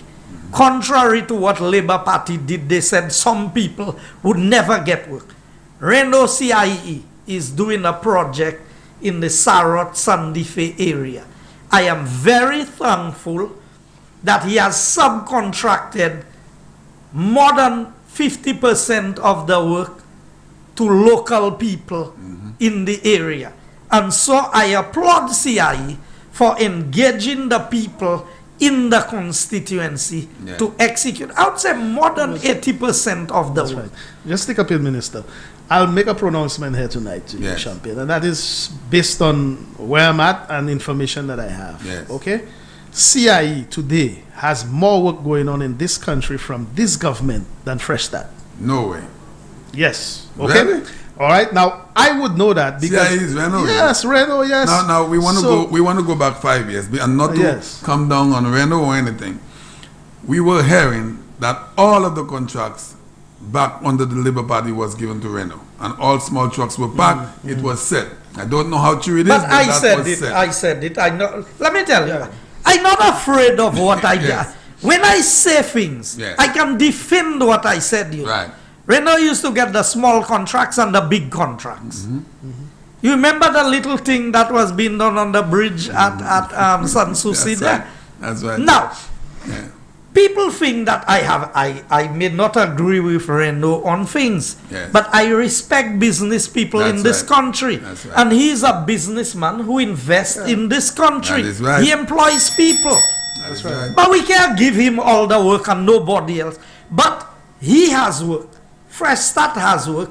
C.O. Williams has work. Skelly has work. Skelly has work. Mega Construction has work. Nationwide. CPAL. All this is our local people. All is the local construction. Triple N. Triple A. What is it? Triple N. No, Triple N is a bookstore. Lynch. Oh, I'm not sure what his name is. But Lynch. Lynch got that two I mean, look at the number. Obi Sadu, everybody. So this is nothing to do with victimization, because here you're saying that Reno has more work in Castries Southeast than Fresh Start. Yes.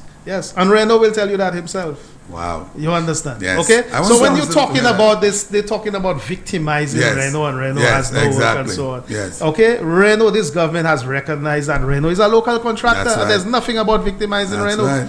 Okay? So let's just look at my constituency and major projects. I'm not talking. So you have Reno in Sandy Fe. You have Dean Nicholas, who's from the valley. But he tendered on the project. He got the project. Yes. In my ministry, the tendering happened. You know, when they tell you, oh, ministers manipulating things and this and that. Yes. He tendered. He is executing one of the projects in the Bexon. So we're doing all concrete roads, concrete drains and footpaths from the Bexon Catholic Church up to the Sarot Junction. There are 3 contracts in that area. Dean Nicholas has 1 and James Cobb Construction has 2. Okay. And James Cobb Construction also have the indoor facility at Bexon. Yes. Yes. Skelly has the HRDC in Odson. Yes. Neat and Nice, which is St. Rose Eugene, has the contract in Forestier for the HRDC. Tilbert Toussaint has the contract for the recording studio in Wavin Poisson. All of these projects I've mentioned in my constituency. Fresh Start don't have any other. I have not heard Fresh Start. And you didn't hear Timothy Mangal? No, I have not heard Timothy Mangal. I've not heard Fresh Start. Fresh Start is doing the piece of road in Foko Drying Forest. Right. and that is under the road rehabilitation project, and they had one piece of road in Mac and in the, so when you look at it, Nationwide did the Fromage Road, Fresh Start did the Bel Air Road, then Nationwide is doing the road from Lacroix back to Odsa. They are presently repairing drains and putting up retaining walls. Yeah. And Reno has the contract for the road from the Bexon Junction up to Mac. That road is scheduled to start later this month. So hear what I'm telling you. So that'll be the second project that Reno is doing in Castries Southeast. So when the people come and they talk, now these are major projects I'm talking about there. I have not spoken about all the footpaths and drains and little works, housing repairs and all of the things that we are doing. Right. And I'm thankful to Mangal, who is a local business within the constituency, even if his business is located on the Castries south side of the road. But I consider it a business in Castries Southeast. He lives in Castries Southeast. He's a businessman from the community. When we need material, even if we don't have the money yet, we can send a voucher. And he is going to, they have other companies, government must pay them upfront. Yes. We can send a voucher and we can say, we need material to do this. And we get it. You look at what Sipal has been able to do with his block plant and how he has grown his business. He first took over from JQ's block plant. Then he has taken over with Rambali's block plant. All these are business people within my constituency, you know. So at the end of the day, the growth, and that's why I told them, cul-de-sac. Now, I've been saying it. I've been speaking to 1-2 banks. I need a bank in Castries Southeast. We need a bank to open a branch somewhere within the cul-de-sac to area. Yes. And the people have told me they need an S&S down there. They tell me if you don't want us to go to Castries, we have KFC down there already. That is the only area you have two supermarkets competing with each other. Massey on this side of the road, CPJ on the other side of the road. I remembered when I opened Total Construction in 2008. Yeah. Right? The people of Castries Southeast, ancillary canneries and so on, when they came in, they literally, a few ladies, older ladies and older gentlemen, literally knelt in the store and making the sign of the cross saying, thank God that this is coming in that particular area, you know. And I did so again, Champagne, you know. I don't know if I have this knack for taking on those challenges, but I did so when it was said that this area is the poorest in St. Lucia. Ancillary canneries and that section rose up. The poorest community in St. Lucia. No businessman, no business would go and set up shop down there. And I defied the odds. I went and I set up shop down there, Champagne. Okay, and look at the size of the operation. In terms of a single location, this is the largest hardware in St. Lucia. Right? Okay? And still we are able to support other local people like us by wholesaling to them and for them to be able to retail and make a profit as well. I want to go back to Reno Kajada, because Reno Kajada I know very well as a young man in Castries when he started off with his ice cream and everything. But this man has propelled into a massive, smart businessman. Yeah. And I'm sure after the results of 2016 election, even Mr. Kajada himself thought that he would be victimized. And that didn't happen. I have to ring the bell on this government because of that lack of victimization. Let me tell you why. Primarily, because I don't pretend in politics, Champagne. Everybody have their preference people. Yeah. So if I can hand over a contract to somebody, I would give it to somebody I'm comfortable with. I come in here and pretend anything. Yes. What is beyond, I cannot go and handpick people to give contracts of that nature. It goes through a process. Yes. When the process happens, whoever emerges is entitled to get the project. Right. I know a lot of things that happen. I know things have gone out for direct award. No, it has gone out to tender and under the Labour Party. And when the tender result did not work out in their favor, they pulled it out from tender and then they gave it out direct award. I know this has happened under the Labour Party. Okay? That could be done? You can cancel a tender at any point. Okay. You can cancel any tender you want. If it's not a World Bank if it's not one controlled by these international agencies. So, at the end of the day, what we have to look at is this Prime Minister, Alan Chastanet, has been able to create that level of economic activity in St. Lucia in the worst of times with a COVID pandemic.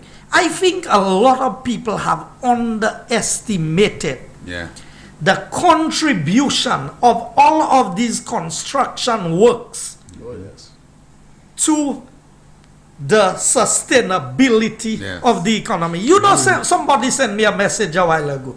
They tell me, yes, Philip JPS said he's going to cut down things. People who earn $48,000 a year will not pay taxes. 4,000. 4,000, which is 12 fours. 48,000. Oh, you said yes, a year, right. A year. Right. But you know what the person said to me? They sent me the message there. VAT is going to go to 20%. And you know what they're going to do? Cut down salaries by 10 to 15%. Remember, they didn't have any of these challenges. No. They wanted to cut salaries by 5%. How are you going to grow? Because what these fellas are looking at is how this government has managed the economy.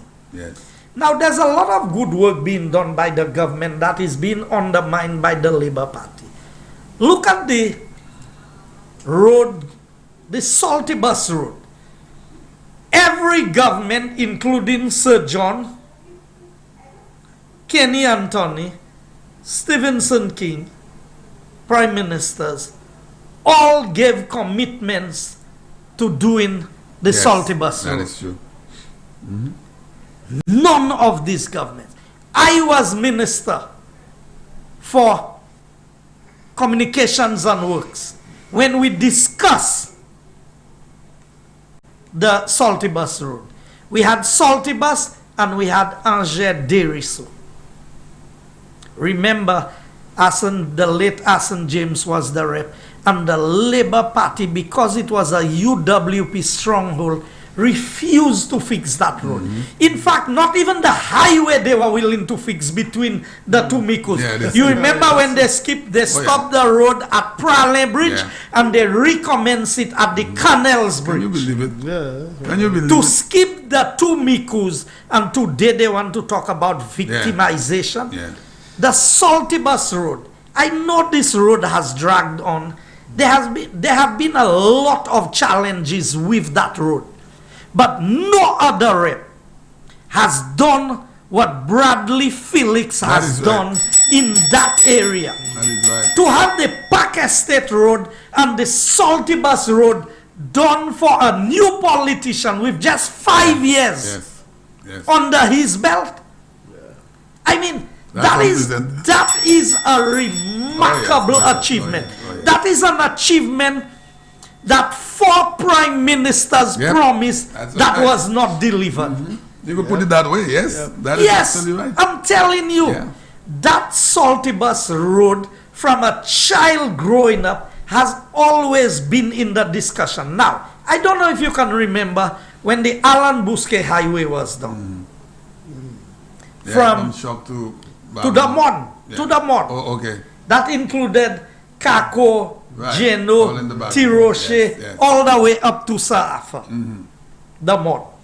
Then you had the Trois Pitons, you had the Monnier roads connecting, you had the Auger. I want you to remember these roads. Then you had the Badni to Lacroix road. all of these roads were done under UWP government as a major secondary road rehabilitation project. From since then, the Salty Bus, you remember the road from the brewery going into Auger and coming back to Black Bay? All of these roads were under that network. Yeah. The Salty Bus road was in discussion even before the Soufriere to Vieux-Fort arm of the road. Yes. And no other road. So you're talking at least 30 years easy. Yes.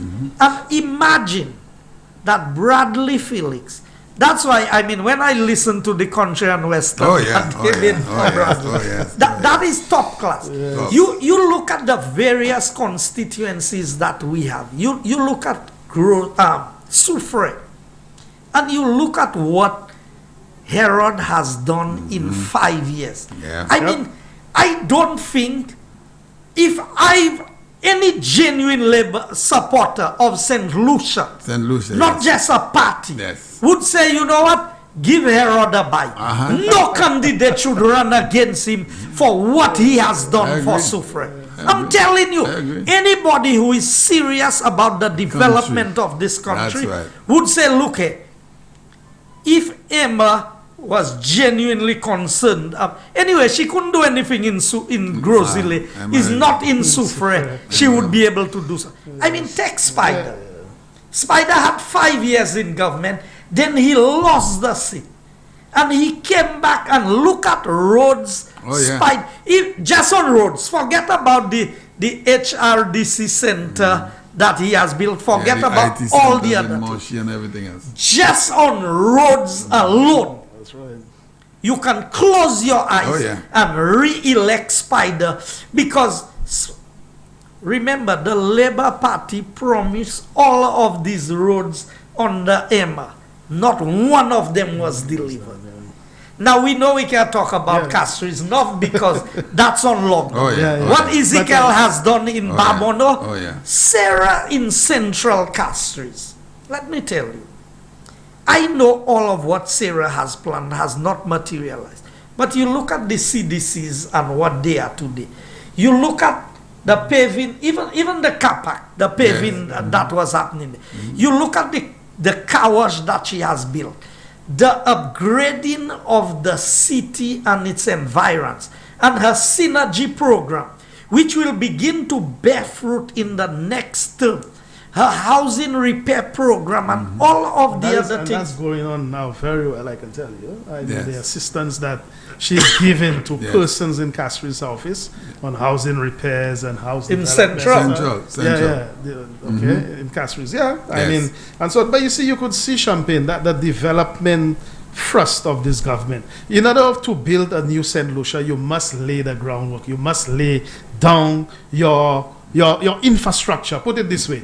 Just like I said, Champagne. So this year, this term, there's a lot of focus on roads, because you cannot grow a new St. Lucia. You cannot grow the economy. You cannot maximize your production in any sector, even in agriculture. If your roads are bad, that your fruits and vegetables will not get to its proper destination, you know, in the right condition and so on. So you know, you have to be able to establish the infrastructure in the country. You must develop your infrastructure properly, your roads, your electricity, your water supply, you know, your machinery and so on, and then you go about launching all of the major developments. When was the last time you heard bus drivers on strike for roads being in such a bad condition? Not at all. Not that we're saying every single road in St. Lucia is okay.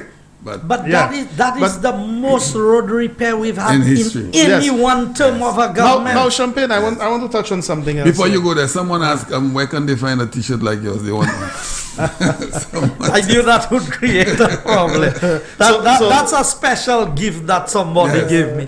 But I want to touch two other constituencies before you come on, because we'll go a little over our time. Yes. The two is, for me, ancillary canneries is a no contest. For one minister, Dominic Fede, to have done all of that in his constituency and to have run the Ministry of Tourism as effectively. I mean, I heard we close to 15,000 Listen to me. Arrivals for the month already? Every week is almost 4,000. Every week. On a Saturday, you're talking 1,300, 1,500 on a Saturday alone. And that is being managed in a COVID environment. And the amount of work that Dominic has done in his constituency. Now, when we talk about building a new St. Lucia, we've not gone now. I can leave ancillary canneries on the West Coast because I can tell you, when I look at, I used to think that I'd done a lot of things in my constituency. The day I saw you highlighted things that Dominic had done, I said, but if my people see that, they'll say, how Dominic did more things than God. I mean, just look at the road network in his constituency. From the Vanna to Techime to Blackstone to, I mean, all of the area. Everywhere. Roseau, even Roseau.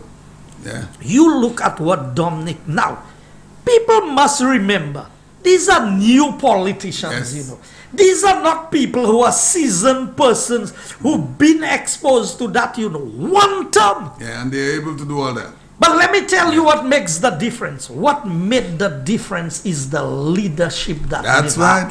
That you have the Prime Minister who has been able to find resources for all of this. Let me tell you, no constituency on the government side did outshine the other, you know. Everybody constituency on the government side. And even the constituencies on the look at Viewfort. Look at the amount of work that have taken place in Viewfort, in Castries East. The biggest projects in the history of St. Lucia is ongoing right now in Viewfort. You're talking about the big water project, the huge St. Jude's, and the huge airport project. And then we're talking about the cruise ship port. Yeah. Yes. This has never happened. And of course, that will naturally. If I don't touch that one before you come on, let's go to the East Coast. Dennery. Let me tell you, Dennery is a little town now. Oh yeah. Dennery is not a village. No. But Dennery is going to become one of the sports makers in St. Lucia. You see that playing field. You see the two playing fields side by side there, the soccer field and the cricket field. I mean, you have one, and then you have the schools, you have the police station, you have the center.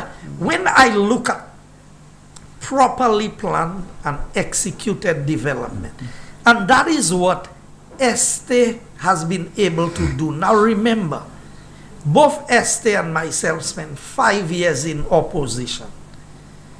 And we had to struggle through with nothing being done in our constituencies by the sitting government of the day. But I can challenge them that we have done things in every opposition constituency during our term in government. Whether you talk about Dennery North, Castries South, Beaufort North, Beaufort South, Labrie. Yeah. I mean, the evidence is there. So, what I want St. Lucians, because we are coming close to the election, Champagne. Yes. No matter what happens, the election must happen by October. That is right. So, we are in June. At the end of the day, one Prime Minister has been able to find resources to keep all of these projects moving on and to run the affairs of the country. It's been difficult with COVID. The first term Prime Minister too. And a first term member of parliament. Not member, but elected member. Because he served in the first time. You know, that's a very important point, Mangal. When you look at Prime Minister Alan Chasney, first time he is elected, first time he is in the lower house as an elected member, Prime Minister, and has been able to do that much for St. Lucia. Can you imagine with that experience, with that foundation that has been laid into a second term? When we talk about the potential of this country, I mean, to get the U.S. ambassador. Can you believe it? to come here? I was going to come down that road in a little bit. But let me let Mangal come on, because he has some important points. Yes. But we need to touch that. Of course, we have to. Yes, Champagne. So, I want to touch on another area, the hypocrisy of the St. Lucia Labour Party, again in housing. You remember very well the Talvan Housing Development, Squatter Area 1 and Squatter Area 2. Minister Ezekiel Joseph, who had acquired the property back between 2006 and 2011. Okay, between 2011 and 2016, nothing happened under the St. Lucia Labour Party. Right? You had the minister then, the parliamentary rep for the area, Alvina Reynolds, promising the people the lands at $5 a square foot. But what did they do? Right? Actually, instead of assisting the people, they went and they placed what is called an enforcement, okay, on the property. Right? Special enforcement area, meaning if you extend in your home, or if you're going to go and build any other hut or any other house there, the National Housing Corporation had permission because of that special enforcement area to just knock it down without going to the courts or without anything. Okay, and you had no recourse basically. So they actually acted against the very people which they said that they will facilitate in the lands. Now you see, and then when I came in as chairman, and the minister and we spoke, right? We decided, and of course I must tell you, if the minister could have given the lands for free in Talvan, he would do so. Because he really has the interest of his people at heart. Okay? But because I know the cost of development, and if you have to blame, I will take the responsibility for that, not Ezekiel Joseph, right? As chairman of National Housing and with a board, we felt that the corporation would have the obligation to come in and to put in the infrastructure, the roads, put in proper pipelines, and so on to all of those existing houses, right? So we indicated to the minister, based on the cost that we're getting from our technical officers, the lowest we could go in that development is $6 a square foot. So the land is not being sold at $6 a square foot because Ezekiel Joseph don't like the people and he wants to sell the land at $6 a square foot. It is because of a National Housing Corporation board, taking the decision to sell those lands at $6 a square foot. If Ezekiel Joseph could give the land for free, he would. He would, You understand? Now I want to show you the hypocrisy of the Labour Party, right? They went on the market step then and says, oh, Mangal and Ezekiel Joseph, doing whatever to the people. They're selling lands for $6 a square foot to the people. $1 more, than they had promised to sell it to them. Then, and they did not deliver. No infrastructure. But we delivered. But today I will show you the hypocrisy of the St. Lucia Labour Party. And you know, sometimes, Champagne, when you're looking for one thing, you happen to pick up other things. Because when this thing came about from Richard Frederick's show, I went straight to that cabinet conclusion 275 of 2016. And you know what it says? Disposal of lots located within the Bois d'Orange development. And here what? This is a St. Lucia Labour Party cabinet, government. That's a cabinet conclusion. On the day watch. It says on the D, existing residents. So that's squatters. That's people who are living there. Just as the same as in Talvan. Existing residents. 50% subsidy, which results in the selling price of Eastern Caribbean $7.50 per square foot with the option to enter into an agreement for purchase. $7.50. Right? So whereas you chastising a UWP government and an NHC, for Talvan in selling the property at $6, right? 6 years ago, right? In 2016, 5 years ago to be exact, when the cost of development was lower than today, you were selling it to them at $7.50 a square foot. They cannot argue that. No, the same National Housing Corporation, the same NHC, and they went further. They went further, Champagne, on the E to say that there was one existing lot as a commercial lot. They say, well, no discount, sell it to the person at $25 a square foot. At $25? Yes, under the same agreement. Wow. All right. And to further compound the matter, that's why I tell you, we did not inherit anything that was not laden with problems. You know that land at Tuya, at Bois d'Orange, they went and did all the thing and the land was not in the name of the government. Wait a minute, the land was not in the... No. They did not have title to the land and went and spent how much money put in infrastructure. You know how long it... So everybody wondering, but these roads were done. If the Attorney General was to come and explain to you the amount of back and forth and engagement that had to happen for the government to complete the acquisition, because they went and did the infrastructure without the proper due diligence. Okay. That is what passed for governance under the Labour Party. Yes, I tell you, it's a set of dotish people who think that they're smarter than everybody else. I know my limitations. I know what I don't know. I am aware of the things. So when I need expert advice, so if I want to draw a house plan, even though I have all the ideas in my head, I will go to Mangal. I will say, look here, man, I'm thinking of doing this. If I want to buy a vehicle, I know a lot about vehicles, but I will speak to people who know about it. So they want to know why we are successful. We are successful because we take advice. We don't have all the good ideas by ourselves. But you see these fellas in the Labour Party, they're too bright. His PhD, his degree, is all they're concerned about is degree. And they cannot agree. No, I'm telling you. And I don't know what they think. I have a degree also. So when I didn't have nothing, they say I'm not bright. I don't have no education. I don't have this. I don't have that. You think it's the degree that make me do what I do in there? Never. No. Never. You must have common sense. And they lack that. That's why Pierre can talk the amount of foolishness that he is talking. I mean, the man cannot put two sentences well together in financing. I don't know how you can say, for you to say that you're going to give people all of these breaks. And you don't know where to get that money. You first have to come up, this is my economic plan. This is how I'm going to grow the economy.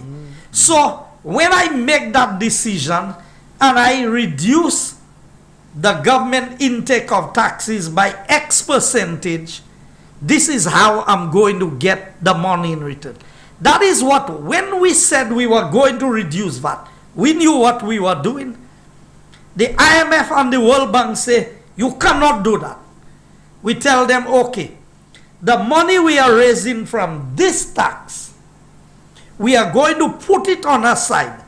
And they did not allow us to spend that money. They said, if your formula does not work, then that's the fallback position. But we knew our formula would work.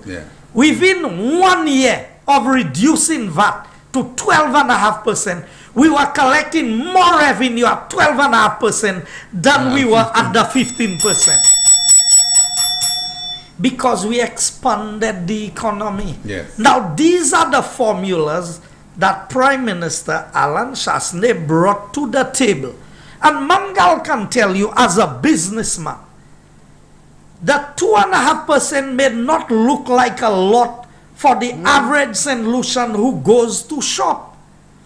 But what it did for the business people is allow them to expand. Because now, ask him, when he pays, if he orders $1 million worth of material, and he has to pay 15% VAT, and this material is sitting down in his warehouse for 6 months and has not been sold, that is cash that is tied up. 150,000. Okay? 15%. Now, by the time you look at that, if he doesn't have to pay that amount, that means he can do more things. He can expand his business.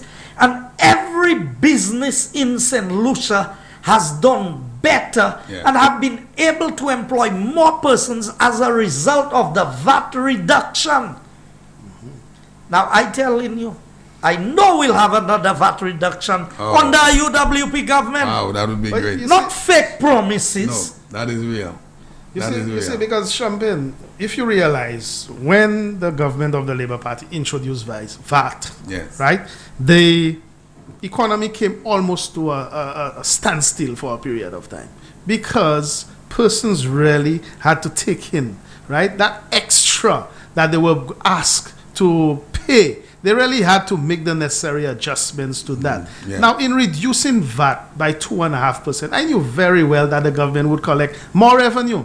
Okay? Because when you reduce on taxes, you give people the confidence to invest. You give people the confidence to spend. And when you spend, you invest, and so on, Champagne, you're broadening your tax base. So in other words, your common denominator is increasing. Right. And once your common denominator has increased and so on, whatever you collect, okay, on the numerator might be less, okay, but it adds more towards the dollar value at the end. It's a quick less profit. All right, that is clearly what happens. Every country that undergoes financial difficulties or under pressure or is in recession, okay, reducing taxes is one of the most important things out of the three things. They induce capital, reduce taxes to grow the economy. Yes. All right.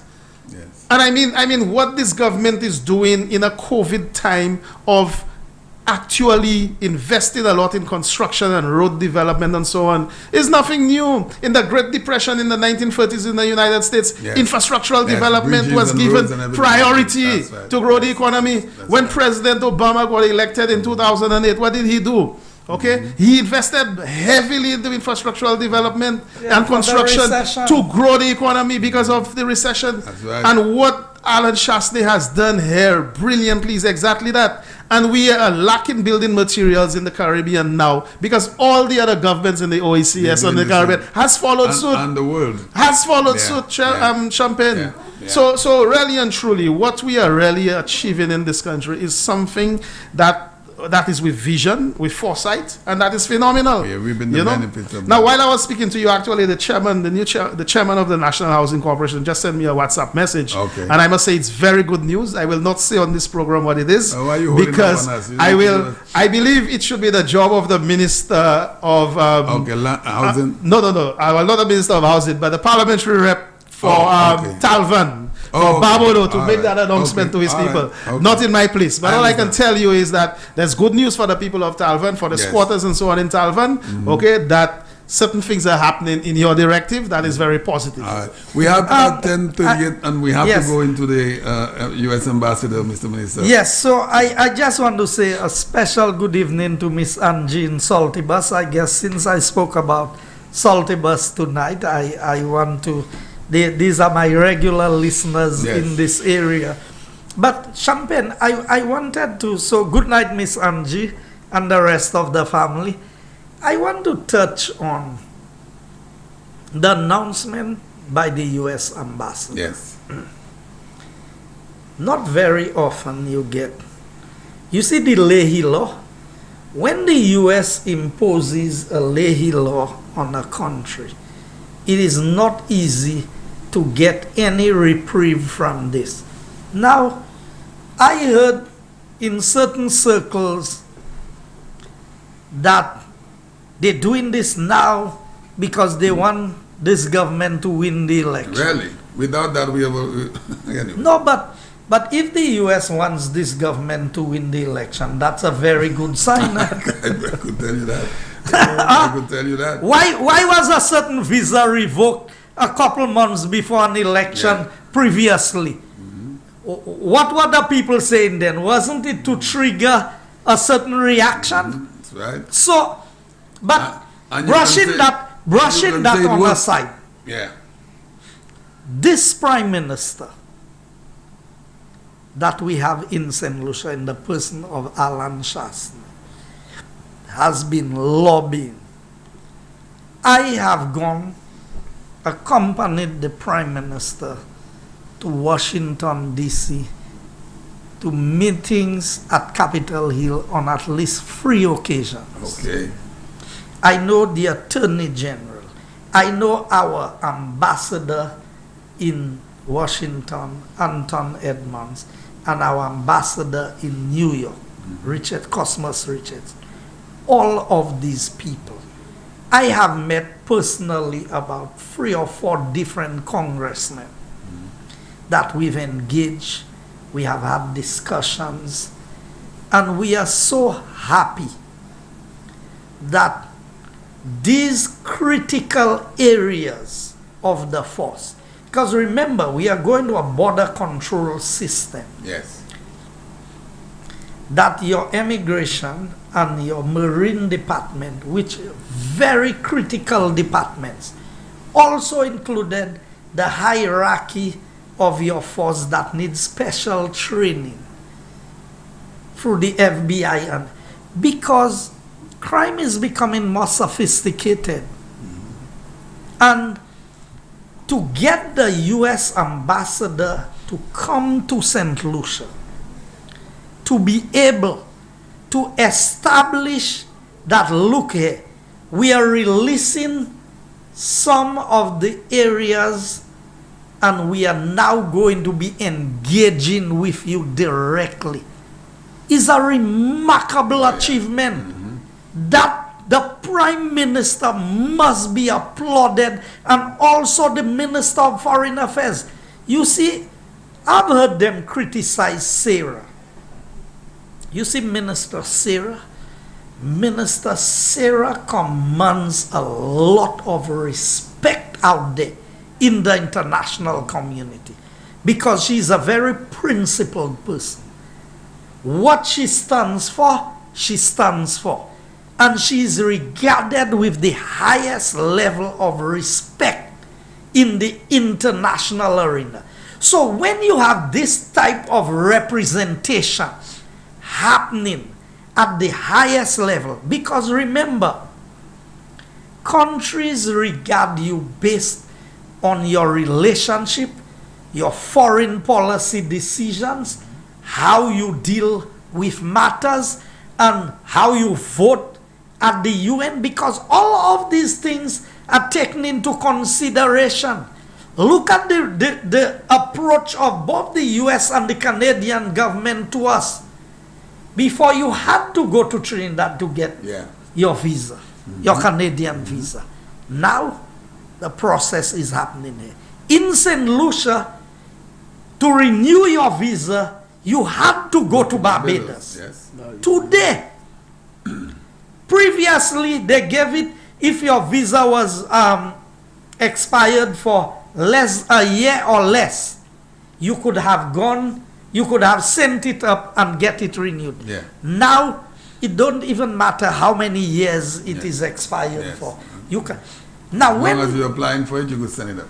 When the Prime Minister talk about ching and money in your pocket, it's not rich people alone that have visas. Exactly. How much does it cost to travel to Barbados to renew a visa? Airfare. To airfare, hotel accommodation, taxi, spending money, if you overnight, all of that. Yes. How much that is our people are saving? I need to ring the bell for you on that again. For that, the way you put it, that is ching in your pocket, because that is money you would have had to spend in Barbados. That's right. Now you keep it. So when we look at the relationship that this government has been able to develop with the US, and the responses that we are getting, and I know there are other announcements that would be coming forth, like Mangal was saying, that's not my place to come and make, even though I am aware that there are other things that are coming.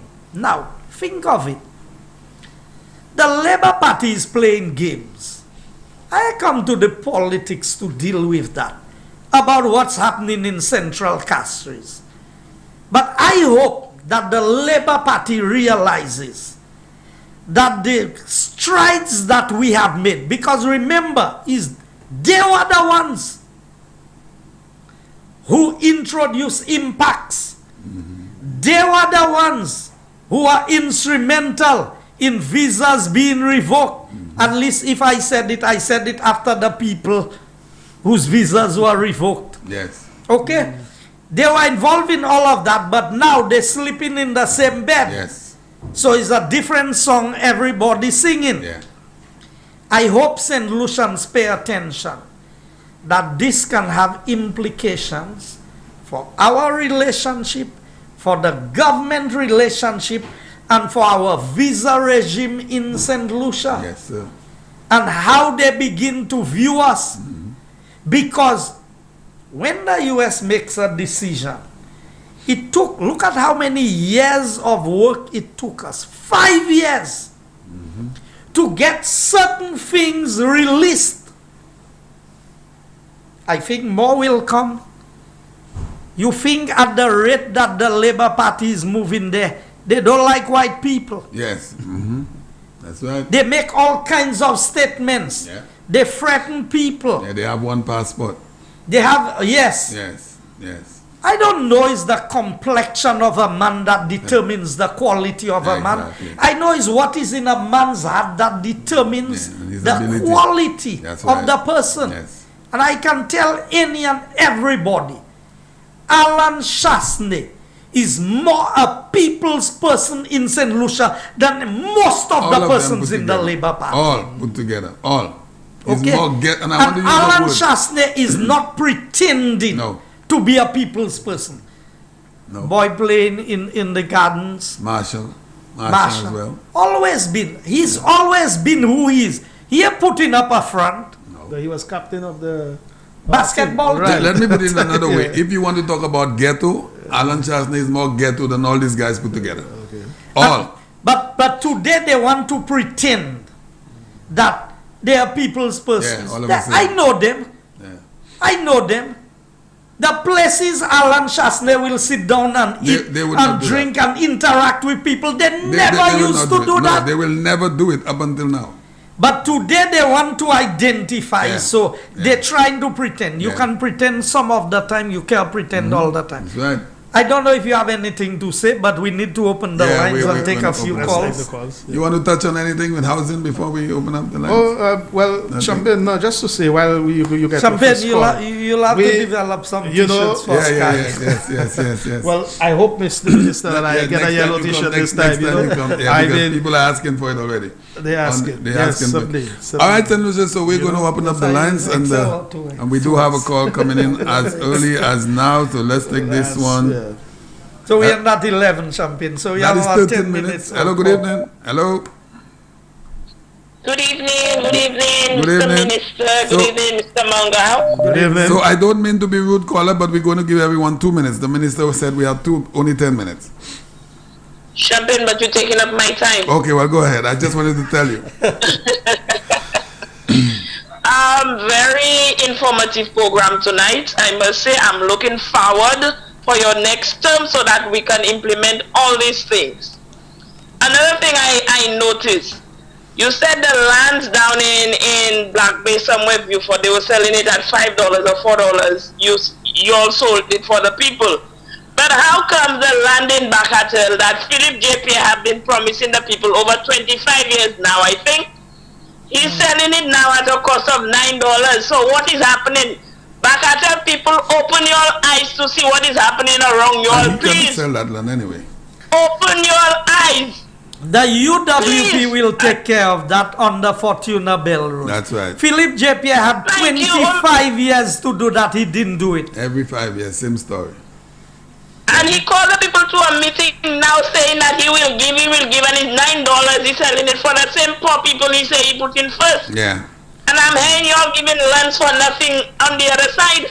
Philip, you have no Well, I can tell you in my constituency, in Bele and in Odsa is between $1 and $3 a square foot. Yeah. And of course, for the government to do that, they must subsidize. They're subsidizing.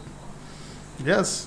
But caller, isn't it that same Labour Party that said that the lands in Talvan at $6 a square foot to the squatters was too much? Yeah. And now I'm heading back and tell people $9. Mr. Mangal is the same Labour Party, and they say putting people first. Yeah. Wow. They can give the lands away to foreigners, but they can overcharge the man away for a spot. That is true, caller. That's what they do. Very true. That is what they 59 acres. Bopanel did not deposit $1 in the escrow account. Yep. Kenny, almost if this UWP party didn't come into power in 2016, maybe the whole of the East Coast would have been gone. All of it. Oh yes, Robert Ensworth would have owned 4,000 acres of land. Yeah. Yeah. And the people of Bagatelle cannot get a piece of land at $4 or $3. They've been promised for 25 years. The Malawi, using the Malawi to get a vote into office and you cannot help them? Yeah. All right, caller, thank you. Nonsense. Have a good night. All right, have a good one. Right, thank you, caller. Hello, good evening. Hello. Good evening. All right, so we lost this one. Hello, good evening. Good evening, Champagne. How are you doing? I'm doing good, sir. Good night. Good evening, Honorable Minister Guy Joseph and my brother Timothy Mangal. Good evening, my brother. Let me tell you, very good program. I just want to highlight a few things. One, with regards to this whole, the lifting of the sanctions by the U.S. authorities on the police force, the Royal Commercial Police Force, I think it's a step in the right direction. It shows clearly that the confidence that the international community has in our Prime Minister, Alan Michael Chastney. Heritage had a situation where it was the Labour Party, and I want Senatorians to remember, it was the St. Lucia Labour Party under Kenny Anthony as Prime Minister who created Impact. Yep. Kenny Anthony brought some Jamaican police officials or whatever they call themselves to do an investigation. I don't know if you guys remember. Of course. A report was written. Taxpayers' money was spent on that report and those Jamaican officials to come to St. Lucia. Up to daylight today, we don't know what is in this report. I understood that the report is in Jamaica, sitting somewhere. We ought to demand of Kenny Anthony that we need to see that report, because at the end of the day, it's our tax money that was spent on this report. But I'm happy that the U.S. authorities has lifted some of the sanctions so that the police force could get the necessary financial and training that they need. And bravo to this government for doing this, and bravo to the Royal Commercial Police Force. Yes, all right. Moving right along quickly.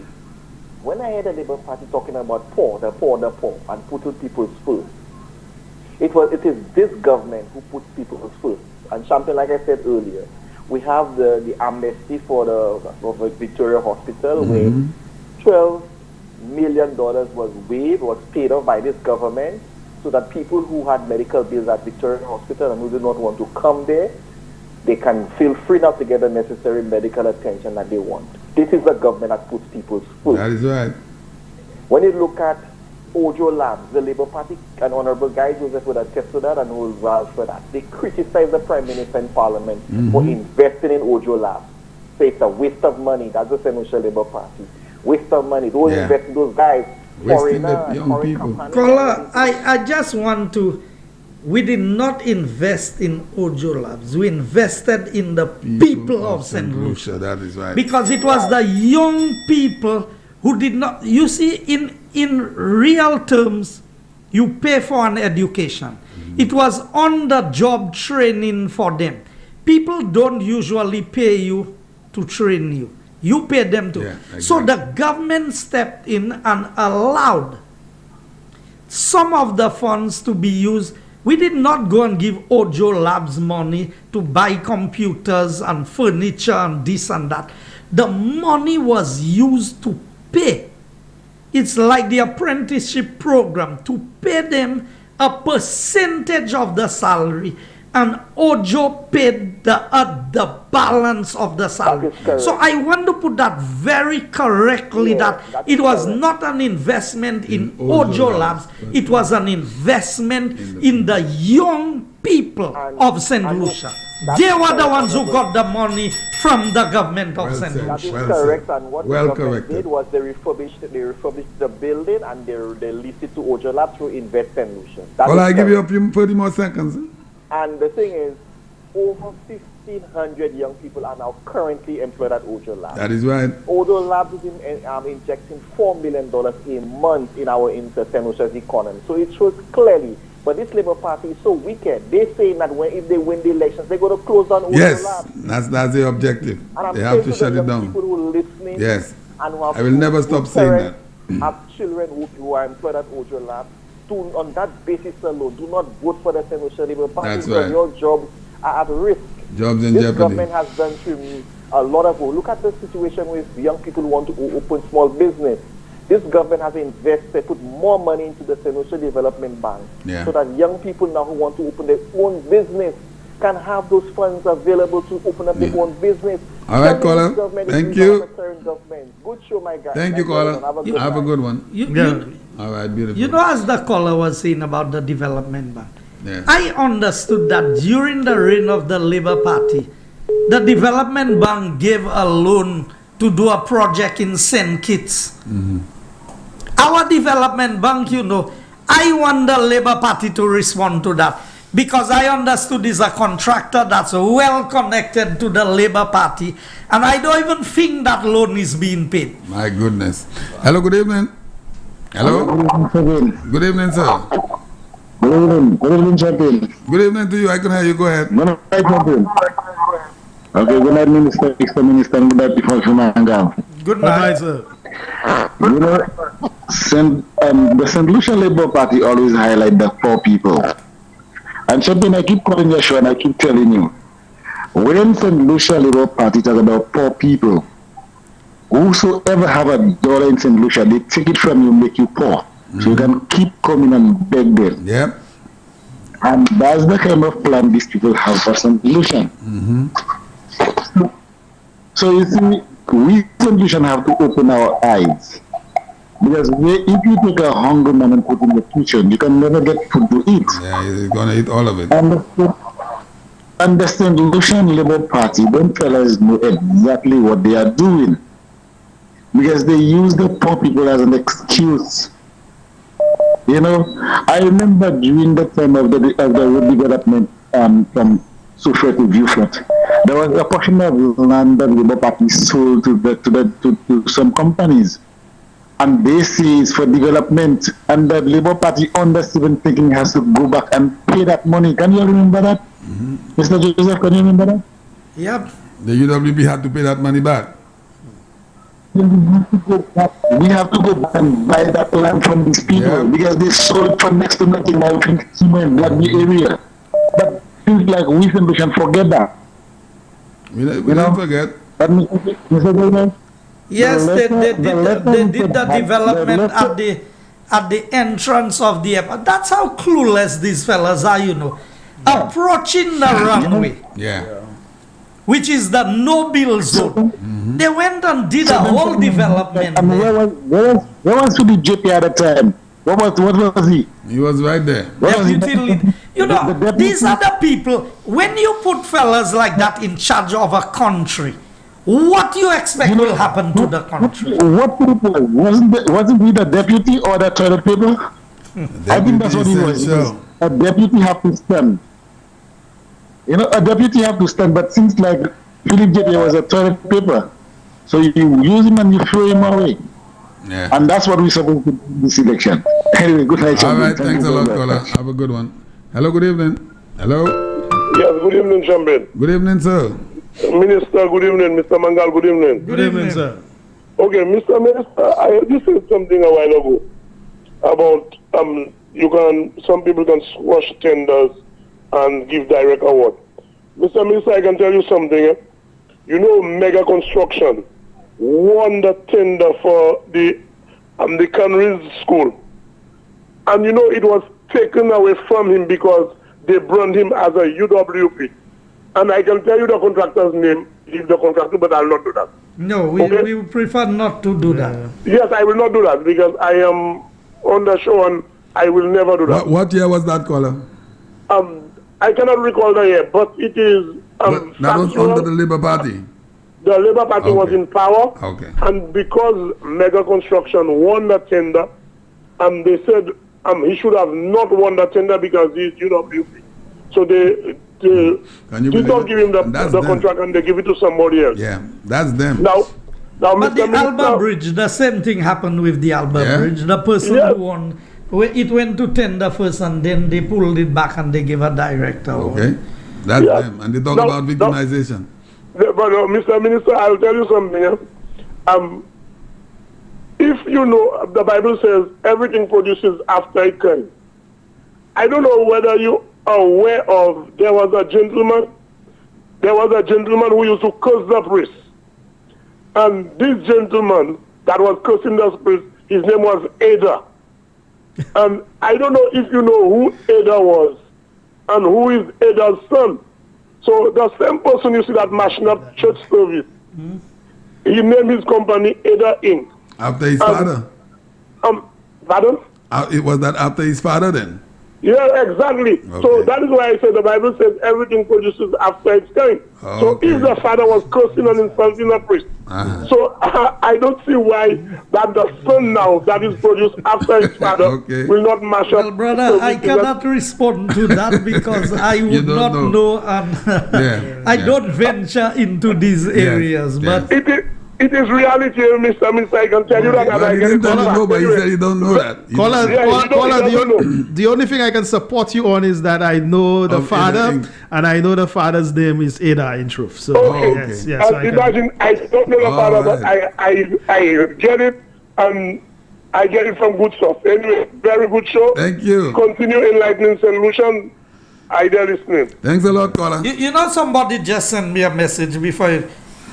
That I need to remind them also that just before, months before the last election, the Labour Party took a loan from SLDB to execute all the CDP projects. And it was when UWP came in, we had to pay for the projects. That is true. I remember that time when we came in. Yes. Hello, good evening. Hello. Yeah. Hello, good night. Good night to you. Mr. Mangal, I want to know how I can sign to buy a house in the Yes, caller. Well, we are putting everything in place. If you require more information, you could call Total Construction in Marigot, and they will refer you to my secretary, and of course you'll be able to get more information now. But when we actually formally open the projects, we will have a special office that will deal with all aspects of the project, from costing, applications for finance, and everything else. Because I wonder one in Ridgeway. That was not Ridgeway, that was in Tuya. What the one? Tuya, Yes. That would be a very sound investment, caller, if you invest in one of those properties. Okay, but we already Champagne, imagine by just mentioning this here, both my company and the National Housing Corporation, we both have gotten inquiries of over 100 persons each. Wow, for those 50. I hope Sky FM gets a check because all of the information is coming from here. All right, caller, thanks a lot. Yes. All right, beautiful. All right, thanks a lot, darling. Hello, good evening. Good night, Champagne. Good night, Mr. Minister. Good night, Mr. Bangal. Good night, sir. Good night to you. Is there anything on the planet Earth that the SFP have to do that's wrong? These guys like the worst than Satan, man. And these guys are the worst than Satan. And they're talking about the Malaway. The Russians, why don't you open your eyes, though? Why don't you open your eyes? Are you all going to go and vote for these guys? Are you all stupid? These guys need to be off the planet. Every day, every night, every day, something new or some nonsense these guys done, doing all they plan to do. I'm talking about it for the Malawi, moving all the time. Don't give them a vote. They're worse than Satan. Have a good night. Okay. Good night, caller. Okay. Thanks. Hello, good evening. Hello. Good evening. Good evening. Good evening, sir. Good evening. Talk to me, caller. We can hear you. To make a comment on the show. Go right ahead. You're live on Sky FM. Good evening, sir. Good evening. Go ahead.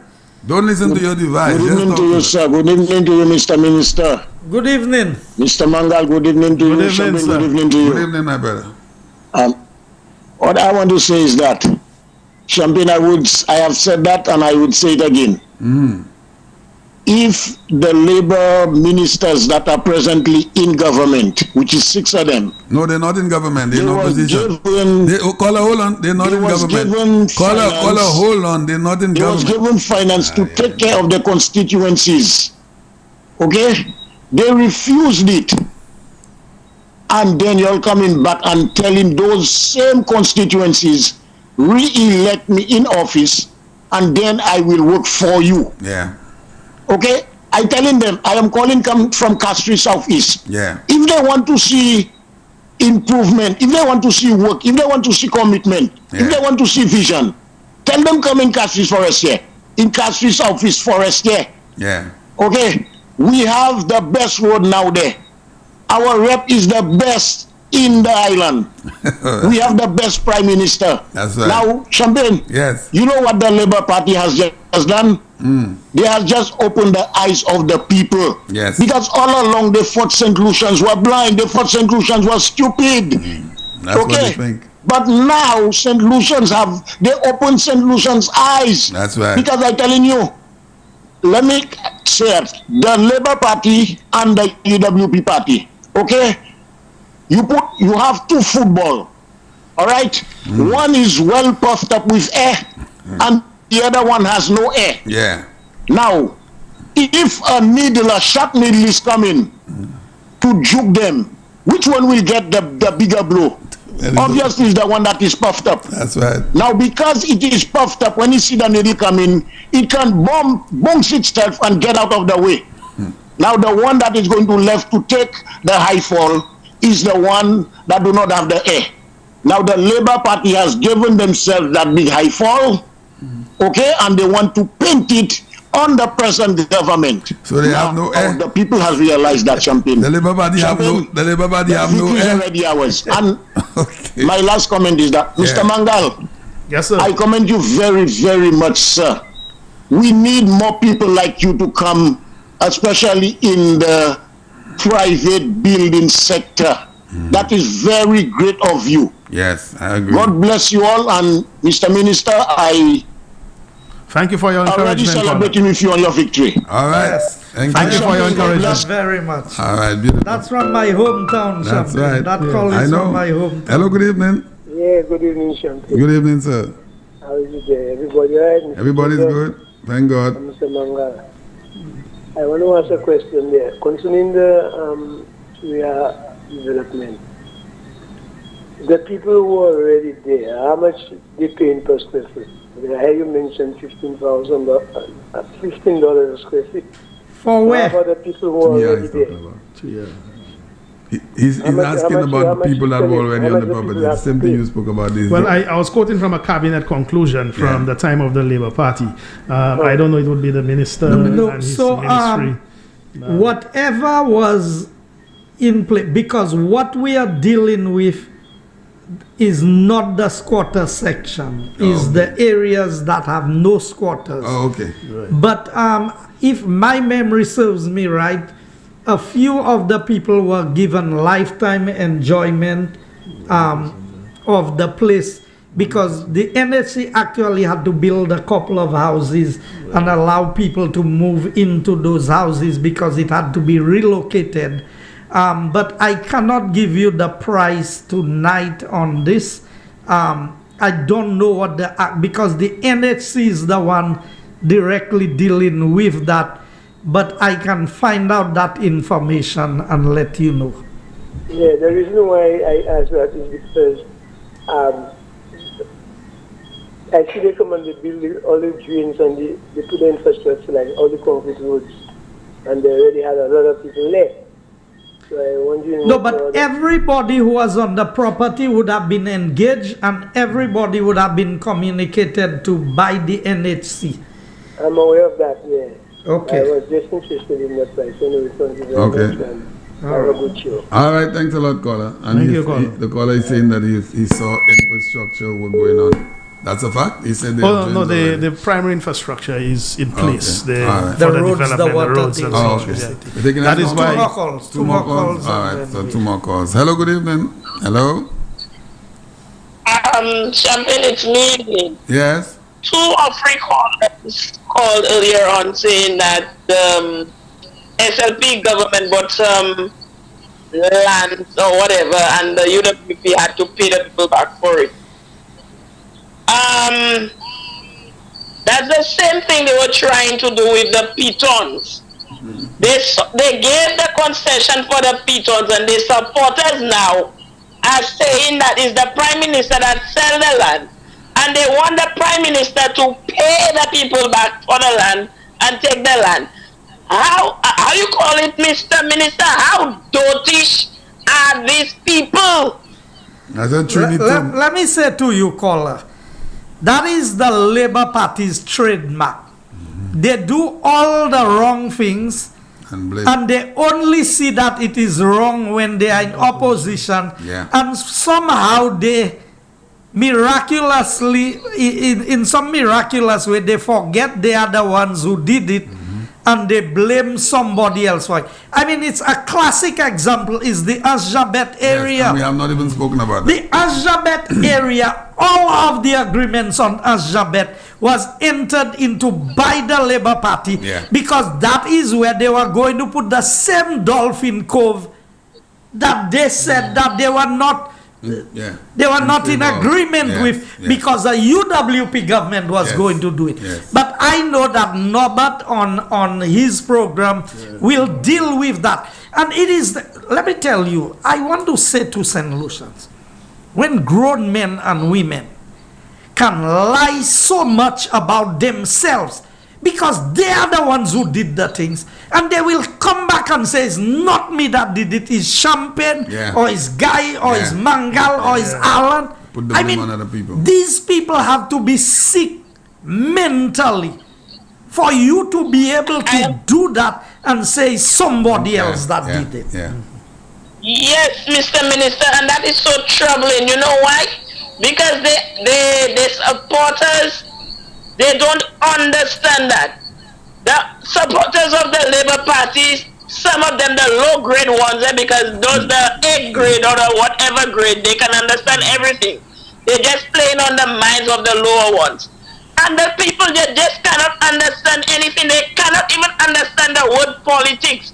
They don't know the meaning of politics. They don't know what it, oh my God. You take one of them and you sit with them like this afternoon I did with a friend of mine. And she is lost. And she see where I am coming from and she's telling me what you're saying there, that is true. The Labour Party is just keeping noise so that the people will not listen to Sky FM and so that they can understand what is happening in the country. I give them a few options, you know. We need our people to know the truth and the lies y'all have spreading everywhere around. That is not good. You have our people in the dark for a vote. That's a small. We need to educate our people. All right. People, stop listening to NBC and these places. Y'all are sinking yourselves. For me alone, everybody can listen to whoever they want. What I want to say is that, you know, you pass in the road and because Labour Party say you stole something or you, everybody think you are thief. These same people stealing people's clothes on the line, you know. When people wash their clothes and they hang it on the line, you can vole had se muna, me you can veer a lot muna you can kuye you vole. I mean, these Labour Party people. Anyway, last call, Champagne. Caller, you our last call for the night. Good evening. Thank you, my brother. How you doing, my brother? I'm good. Good night, Mr. Minister. Good night, Mr. Mangal. Good night, sir. Mr. Minister, I heard about the plan you said about in Fort that is by the Lashes area in the Black Bay, not Black Bay. OJ. OJ. Both OJ and Lashes. Yes, OJ. Yes. Now, I was just thinking of what the plan they have for Upper Bruceville and them places. Any plans as yet? We have not tackled the Bruceville area yet, but these are things that will come as we go along in terms of, because there's a lot that needs to be done in terms of land rationalization. And you know what? Labour Party established the Proud Project almost 20 years ago. And UWP, for the short time we've been in government, have done more on the Proud than Labour Party, who established the project themselves. Because I've been living there over 20-something years and nothing. I see they come in my yard once and survey all over the place. But I haven't heard anything about that. And where do you live again? You said you don't live in China. What's the name of your place? No, Beverly Hills. He said he lives at Beverly Hills. That's above Shankita. Okay. When we fix that, there'll be Beverly Hills. Okay, Gola. You know, Champagne. Yeah. One more thing, man. Yes. I heard your rep said he was gonna be giving your land for free tonight on the news. Who's my rep? Your rep. Who's that? Philip Japier. That's my rep. Tonight they came and then you said he's gonna give everybody. Let me say something. Let me say something about that. For the last 25 years, let me tell you. Let me say to you, this guy every 5 years they come with a surveyor. They survey all the Cecil lands, bring the people hopes real high to the highest level, and then after they win or lose, they forget the people and they come back. But have they acquired the land? They have not acquired anything. Hold on. They have not acquired anything. But the first step, you know, is me they asking about yes. You know, is me they asking to fix up the thing at Rockwall and this, and we will. That is what we have been elected to do. We will take care of all of these things. What you asking, caller? Arundel Hill is in Masha? Arundel is Masha, yes. Okay. You know, I think they had a conference over some caller called and tell him about the neglect. He did the wrong thing. He tell the caller if he's talking about Arundel, he's not from an Arundel Hill. And then all the man talk about is a park. That's all he could talk about. There's nothing else he can talk about. And Arundel Hill is the only place in Masha? No, we have Rockwall, we have Boulevard, we have Arundel Hill, we have Black Malay, all that is considered Masha. That's all we have into 12. Talking about. The man doesn't know the constituency after 25 years, I'm telling you. He doesn't know it. Talk about tourism. They're gonna put more. They're gonna give people more option, local people more option in tourism. In tourism, they couldn't fix the airport. And they're gonna start on corruption because if a government is spending $5 million, I listen to that one, $5 million on a road and it costs $5 million, but it end up spending 10 million. The other 5 million couldn't it go into another thing? Yes, but caller is there that started the road. They started the road 43 million that cost 100 million. Yes. But that's what I'm saying. I said, listen to that one. You know that one losing it. Yeah, of course he's losing it. He's not in sync. Mouth and try and make a point or try and do something. Yeah. He's nailing his coffin. The man doesn't know what he's talking about. He's just a man that's gone. He's losing it. He's losing it. Yeah, he's losing it. He's losing it. Yeah. Thank you, caller. Anyway, my brother, good night. Have a good evening, my friend. Have a good evening. Night. Talk about a fire. No, I'm just saying, Champagne, it's unbelievable. If I had to spend that amount of time in government, I mean, I've said it, between Kenny Anthony and Philip J.P. Yeah. That is 50 years, That's a lot of time. That is 50 years of representation. That is a long time. Between two men, a prime minister and his deputy. Yeah. And what do they have to show in their constituencies for 50 years of representation? Nothing. Absolutely nothing. The two of them together. Absolutely nothing. And if you put what Kenny and Philip J.P. have done in their constituencies for 50 years, you put Bradley 5 years. Yeah. Bradley have done more than them. Don't talk for if you go to Sufre. Herod has done more than them. Individually, I'm not talking about collectively. Yes. You go to Este, Dennery, that is the smallest constituency. Este has done more in Dennery than Kenny Anthony and Philip J.P. for the 50 years of representation have done in their two constituencies combined together. Can you believe this? Can you believe this? I mean, people really believe the future is with these fellas? Is there a future? That is what I want the young people of St. Lucia. That is what I want the business people of St. Lucia. That is what I want the average St. Lucian to think and ask themselves. What is the future with Philip J.P. and Kenny Anthony? What lies ahead? That is true. What is the future? Yes. After 50 years, you don't have nothing to show. Yes. And here's another big question. None of them not going to live at least another 50 years, I don't think. No, think so. Not even me. Because, I mean, Kenny's almost 70 and 50. That would be 120. Yeah. If Pia is about 60 and 50, that's 110. Yeah. So not that I ask for anything to happen to them, but I'm saying I don't expect, I'm younger and I don't expect I'll be there for the next 50 years. Yeah.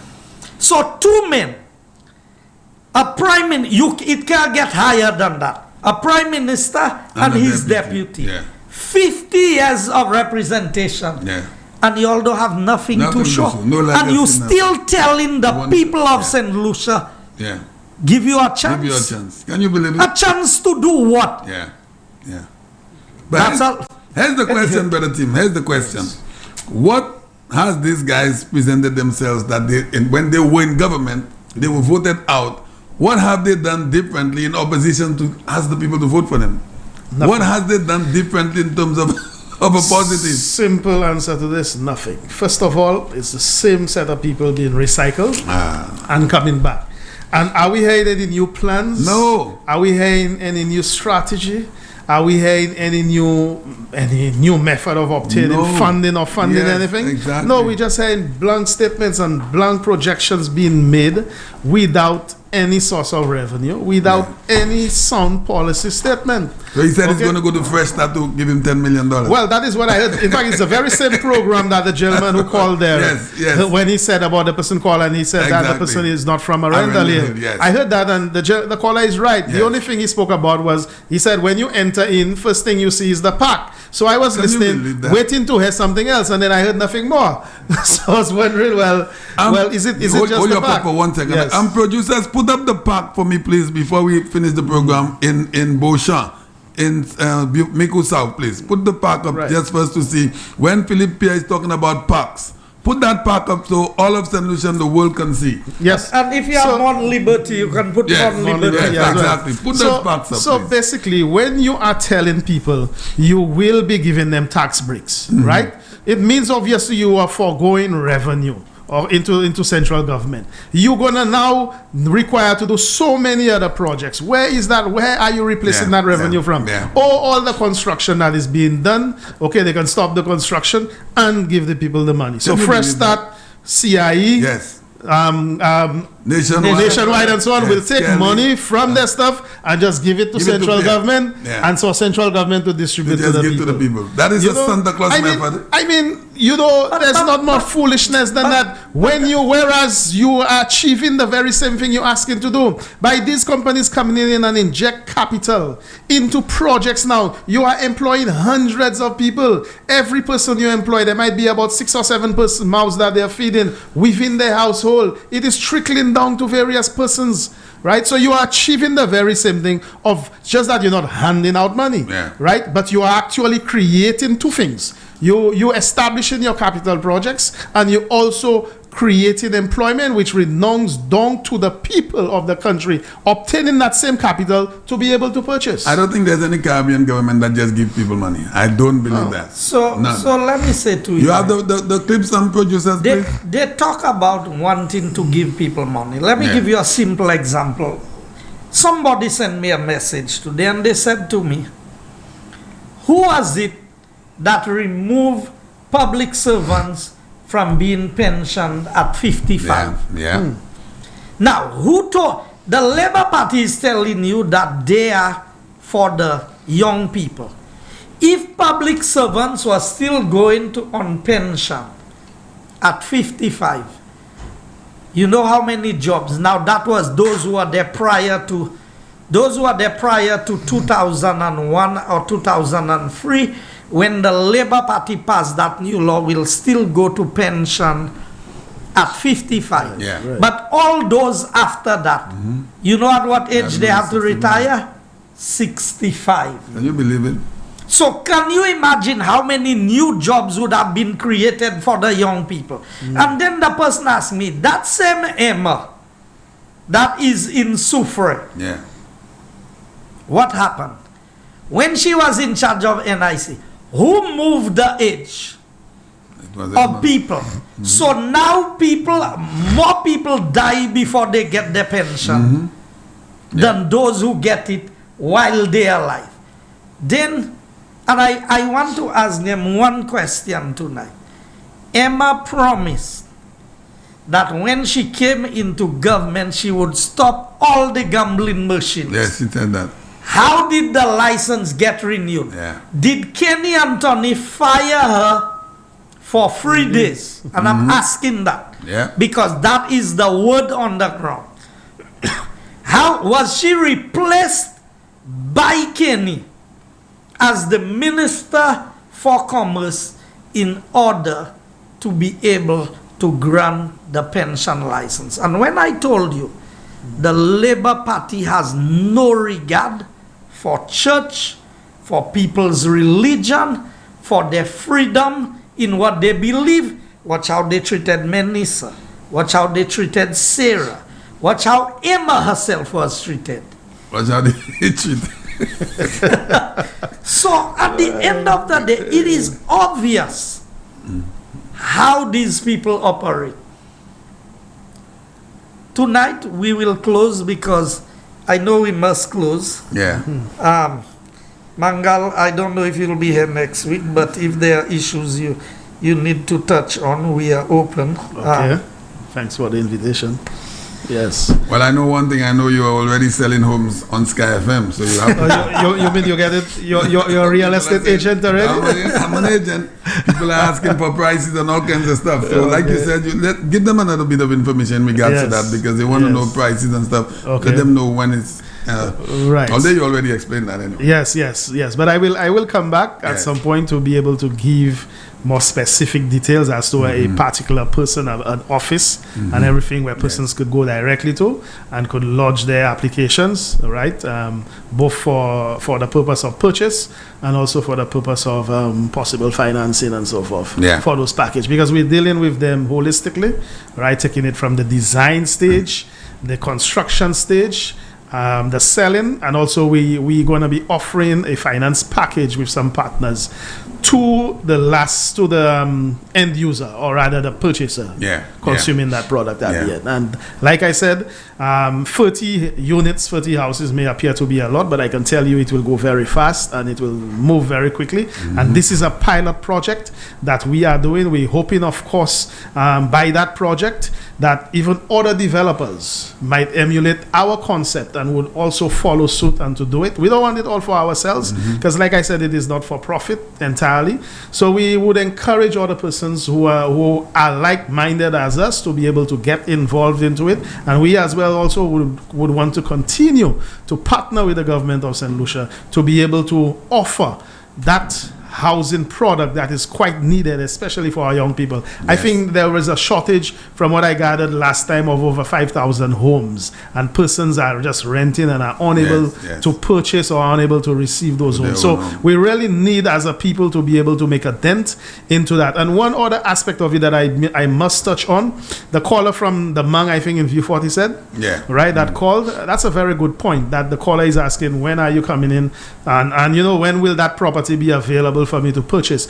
Champagne, you know how many areas in St. Lucia, in all constituencies, that we have persons who just occupied government properties, right? They built their homes.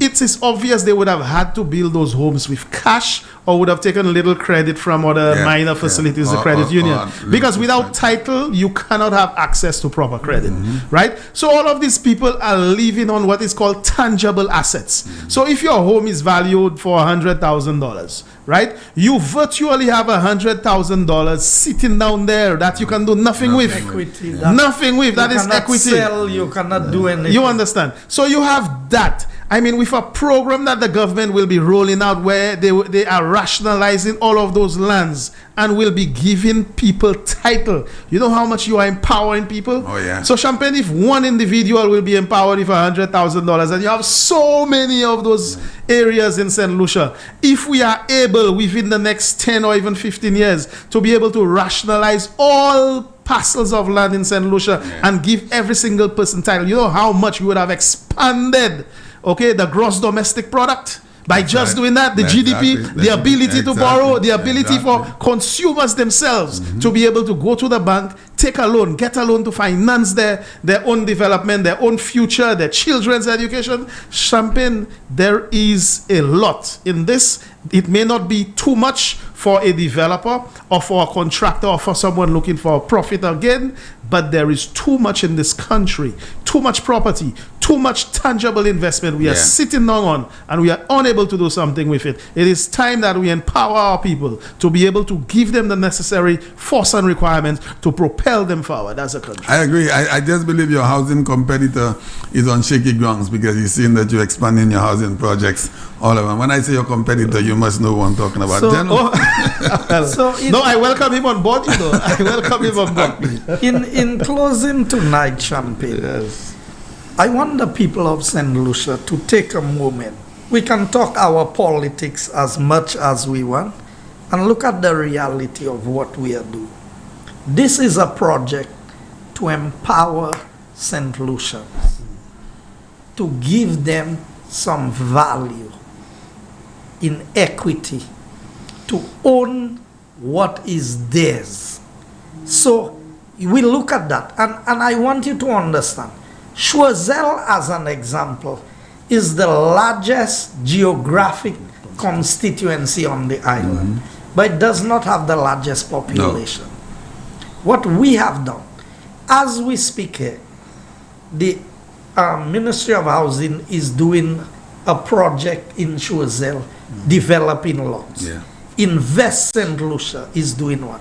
We are doing land rationalization by the old PI playing field in that area. All of these are lands being made available. In the Opicon area and the Larishus area, we are fixing up the place to make more lots available to the residents.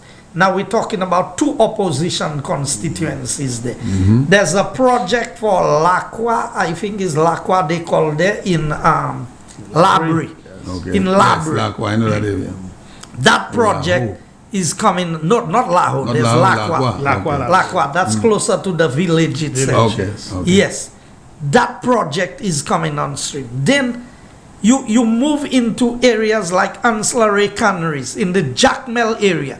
There were a number of lots that some work was done and just abandoned. We have now made these lots available. The parliamentary rep came to cabinet, met with the NHC, met with the Ministry of Housing, said, I need these lots to be made available to people.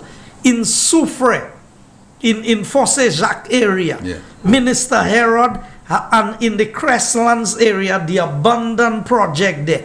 All of these are being made available to the residents of the areas. In Green Mountain, in the Dennery area, and both in Micoud North and Micoud South, we are working on the housing projects there. Then with Micoud South is the Angers, the Angers.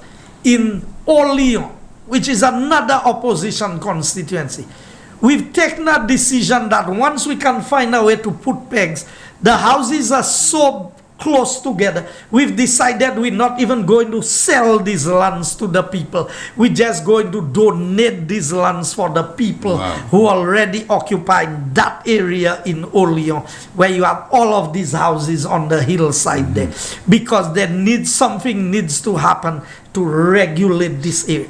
Look at constituencies. What's happening in Talvan, in Babono, to help out the people. So when you look at just under the housing component, the amount that we have done, the remainder of the lots that was in the Karili development, through Minister King, we've been able to agree, and the names have been approved for 12 lots in that area.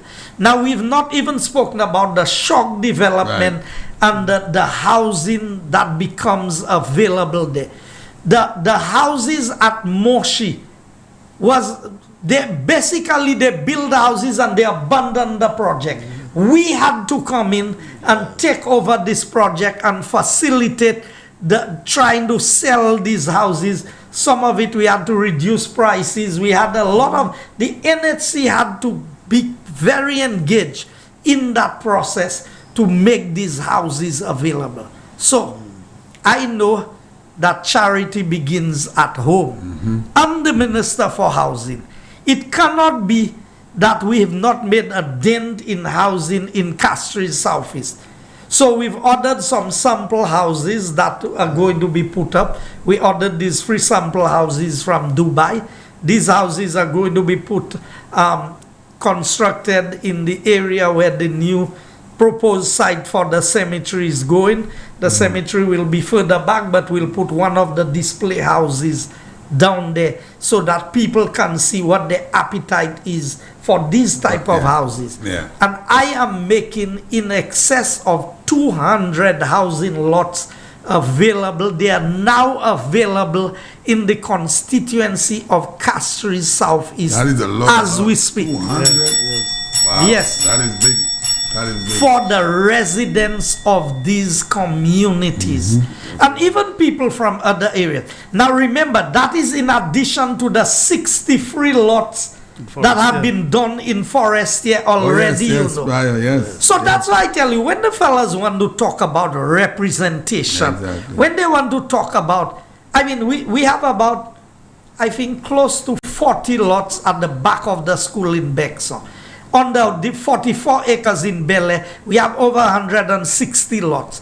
On the one in Odsa, we have over 50 lots down there. And the one within West St. Lucia, we have at least another 20 lots there. So we're talking about 300. But you know, I like to be conservative. Right. So you want to reduce. Now, we've not spoken about all the GIS lands that this government have now acquired, including all of Goodlands, coming all the way down to Roseau, into Jackmel. All of the GIS lands have been acquired by the government, and we are doing the process of the rationalization.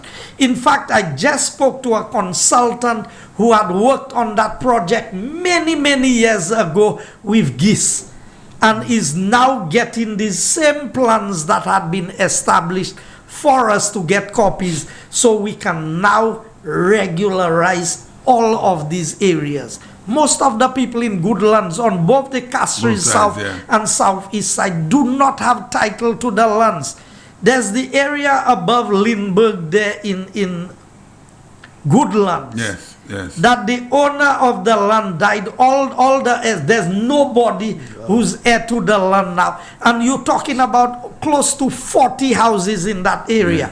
We are in the process of proceeding with the acquisition so that the government can make these lands available to the people, because I want to empower the people. So when Castries Southeast becomes a town, I want the people in the town to own their land. And if you see, we put some drains in Bexon there. I'll show you the pictures. These drains are of the quality of the drains that are in the city of Castries, you know. Proper concrete drains to channel the water from the hill, past the highway, into the river, you know. So I want the people of Castries Southeast to know this is, and we will disclose further plans. We just touch on housing tonight. We've not talked about entrepreneurs and what we are going to develop, small businesses, the employment sector, and what we are looking to do, skills training, development, and all of that. There is, this UWP government has a plan. And I've said to them, we spoke about a plan, but the Labour Party came with an empty pan. Pan. Empty. At least they could have put something in the pan. That's what the Prime Minister said. Put something in the pan. Show them that there's some substance. But it's not a pan we have. It's a plan. And this plan is going to empower all St. Lucians to get their pan full. That's right. That is what it is going to do. That's what this with is. Labour Party, you'll always have an empty pan. Of course. With UWP, your pan will have something in it. Good night, Castries Southeast. Thank you very much, Mangal, for being here tonight. And you know, you really gave a lot. Oh yes, oh yes. And I'm looking forward to that project as a sample project in St. Lucia. Beautiful. Thank you very much, Minister. Thank you for having me. All right, gentlemen, thank you. And St. Lucia, thank you very much. All those of you in the diaspora watching us at this time, we want to say thank you very much. And we look forward to hearing or seeing you next Monday evening on the program Inside Castries Southeast. We're going to go straight into the BBC. As you know, we do have a great following of the BBC. So we want to say you have a great evening, St. Lucia. I will talk to you tomorrow morning right here on Champagne in the Morning. Have a good night, St. Lucia. We love you. Not much. Because the clay is soft, so it's easy to just press it around like this. To be honest, I must say that this rep has fully represented her constituency. Well, of all the representation I've got in Micoud North, I must say that's the one who has really executed what she promised. Gail Rigobert promised schools for better education. She promised new roads. She promised better healthcare facilities. And under her leadership, we got the re-establishment of, like, the renovation of the health center. We also got new roads to the school where it is easier accessible in case of emergency.